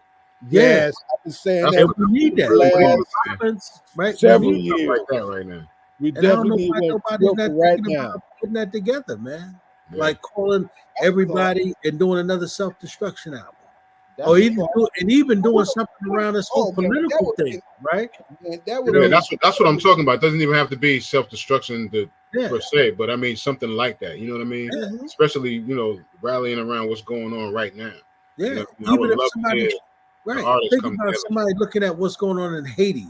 All right, it came out with a dope track around the violence in Haiti. You know what I mean? I got to And get you Syria know, X on. You should hear his stuff on the Palestinian question. Yeah, that's yeah, what we need to be. yeah. Yeah, I'm You saying know there's a Dutch Syria, right, Rhino? that Pittsburgh? somebody can come with something big on that, right? Yeah. Drop something, and be like, wow, they speak into that, right? Yeah. This is the time. I mean, like Public Enemy did, right? They Yep. come on the scene, and I don't know. I don't know what That's the thing, man. We needed another force like Public Enemy, man. There was nothing like Public Enemy, man. Yeah. And if you put and like you were saying, Zayed, it like X Clan, man. If you put like X Clan and Public Enemy together, man, that's crazy. That's crazy. That force of energy, man, and everything. They were indeed a force, like no Man. doubt Yeah. Yeah. That's why even now, man, like when I hear that music, man, it stops me in my tracks. You know what I mean? And I gotta just because it is so much consciousness to it. You know what I mean? And it spoke to that level of and like I was saying about Imhotep Gary Bird, all them guys, all of that was happening at that time at the Apollo Theater, right? You had all of that music happening. Huh? Camille Yarbrough sitting up there with him. I got to reach out to her too. She just turned 90 a minute ago. Wow. I don't know, Rhino. I'm looking. I don't know if there's any young brothers out there like Public Enemy. I'm looking for them, man. I want to see them. Yeah. I don't know where they at, man. Yeah, It might be their version, and I'm okay with that. I just want to hear it. You know what I mean? Same here, man. So, yeah. I don't know. Listen, man, we out of time. Any final words y'all wanna say? Any April 4th is two things quickly. April 4th is the anniversary of the haunting assassination of Dr. King. We're going to be in the streets as always. Hold that date, and the focus is going to be on Gaza, right? And they just cease fire with self-determination for the Palestinian people. Second, I'm going to try to have them on next week. There's going to be a ballot and the bullet electoral school that's going to feature folks like Charles Barron in St. Louis on the 13th and the 14th. I'm going to try and get some folks from the Uhuru movement who are sponsoring that to come on, because April 12th is actually April 3rd and the 12th is the anniversary, the 60th anniversary of Malcolm dropping the ballot or the bullet. April 3rd, Cleveland, 64. April 12th, Detroit, 64. And we got the sound in YouTube land and all of that from Detroit. But this is the 60th anniversary of the Ballot of the Bullet coming up, just as we get ready to battle with these crazy ass white folks in this next election. That's right. That's absolutely right. Yeah. You got any announcements, Rhino? Just the usual. You can check me out tomorrow at 3 p.m. Twitch.tv/RhinoCMZ for the Saturday shakeup. And then the following Saturday, I'm gonna be off. My daughter's born day is next week Thursday, and we'll be celebrating it that Saturday. Oh wow! Yeah, so the 27th. One day is the 28th, and then we'll be celebrating on the 30th. The 29th. Wow! Yeah. So we're doing one of my Sweet favorite Haitian comrades, Ed Baina Bello. I don't know if I wish I could put my hands on her. Okay. Right. One of my favorite Haitian comrades is March 27th. She's fierce. She's getting up there now. She's in her 70s now, but one of my favorite female warrior comrades, she really got out there for Out of Steed back when they were on the real fire. Right? Yes. And Aries is strong. Yeah. Aries female is strong. I got one. I guess Rhino can attest to that. Yeah, I got one, man. Yeah. So that's it for me, though. Okay. All right. Well, listen, we want to thank everybody for coming on. Of course, we want to thank the disciples. Thank Rountree oh my God. on, and we want to thank First Lady Belina Ali for coming in and co-hosting with us tonight. We definitely appreciated having her presence and bringing all of that Ali passing the hood spirit with her. We appreciated that. And then of course we appreciated Dawn and of course her team that's running for election in the school board election. So we will have the second part of her team on next week along with some of the other candidates as well. And then Zaid, you want to give thanks to Brother Ferguson, my big brother from the New African Independence Movement, my treasurer and Malcolm X Commemoration Committee, son of the great Herman Ferguson and stepson of the late great Iyaluua Ferguson. Good brother. I'm very proud that he's in our space and in my life. Yep.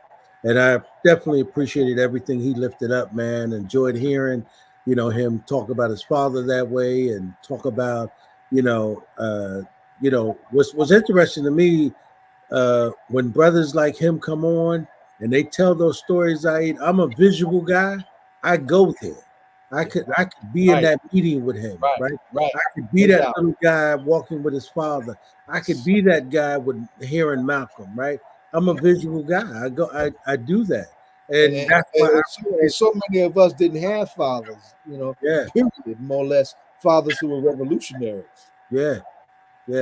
So when he tell that story, man, it was beautiful. I enjoyed that. So we thank all of our guests tonight. We thank all of our co-hosts. Of course, thanks Zaid. Thanks Brother Rhino. We thank John, who was doing the debate. We thank Donna, of course. And we thank our emeritus co-host, Brother Bashir Akinyele. So we thank all of our hosts. And we thank y'all for tuning in tonight. Of course, y'all know this is All Politics Are Local. Y'all know if it's Friday, 6 o'clock, y'all know we'll be here. So we'll catch up with y'all next week. And as my brother Zaid like to say, we'll catch them where's I? In the whirlwind. Catch y'all in the whirlwind. And you don't stop. Peace.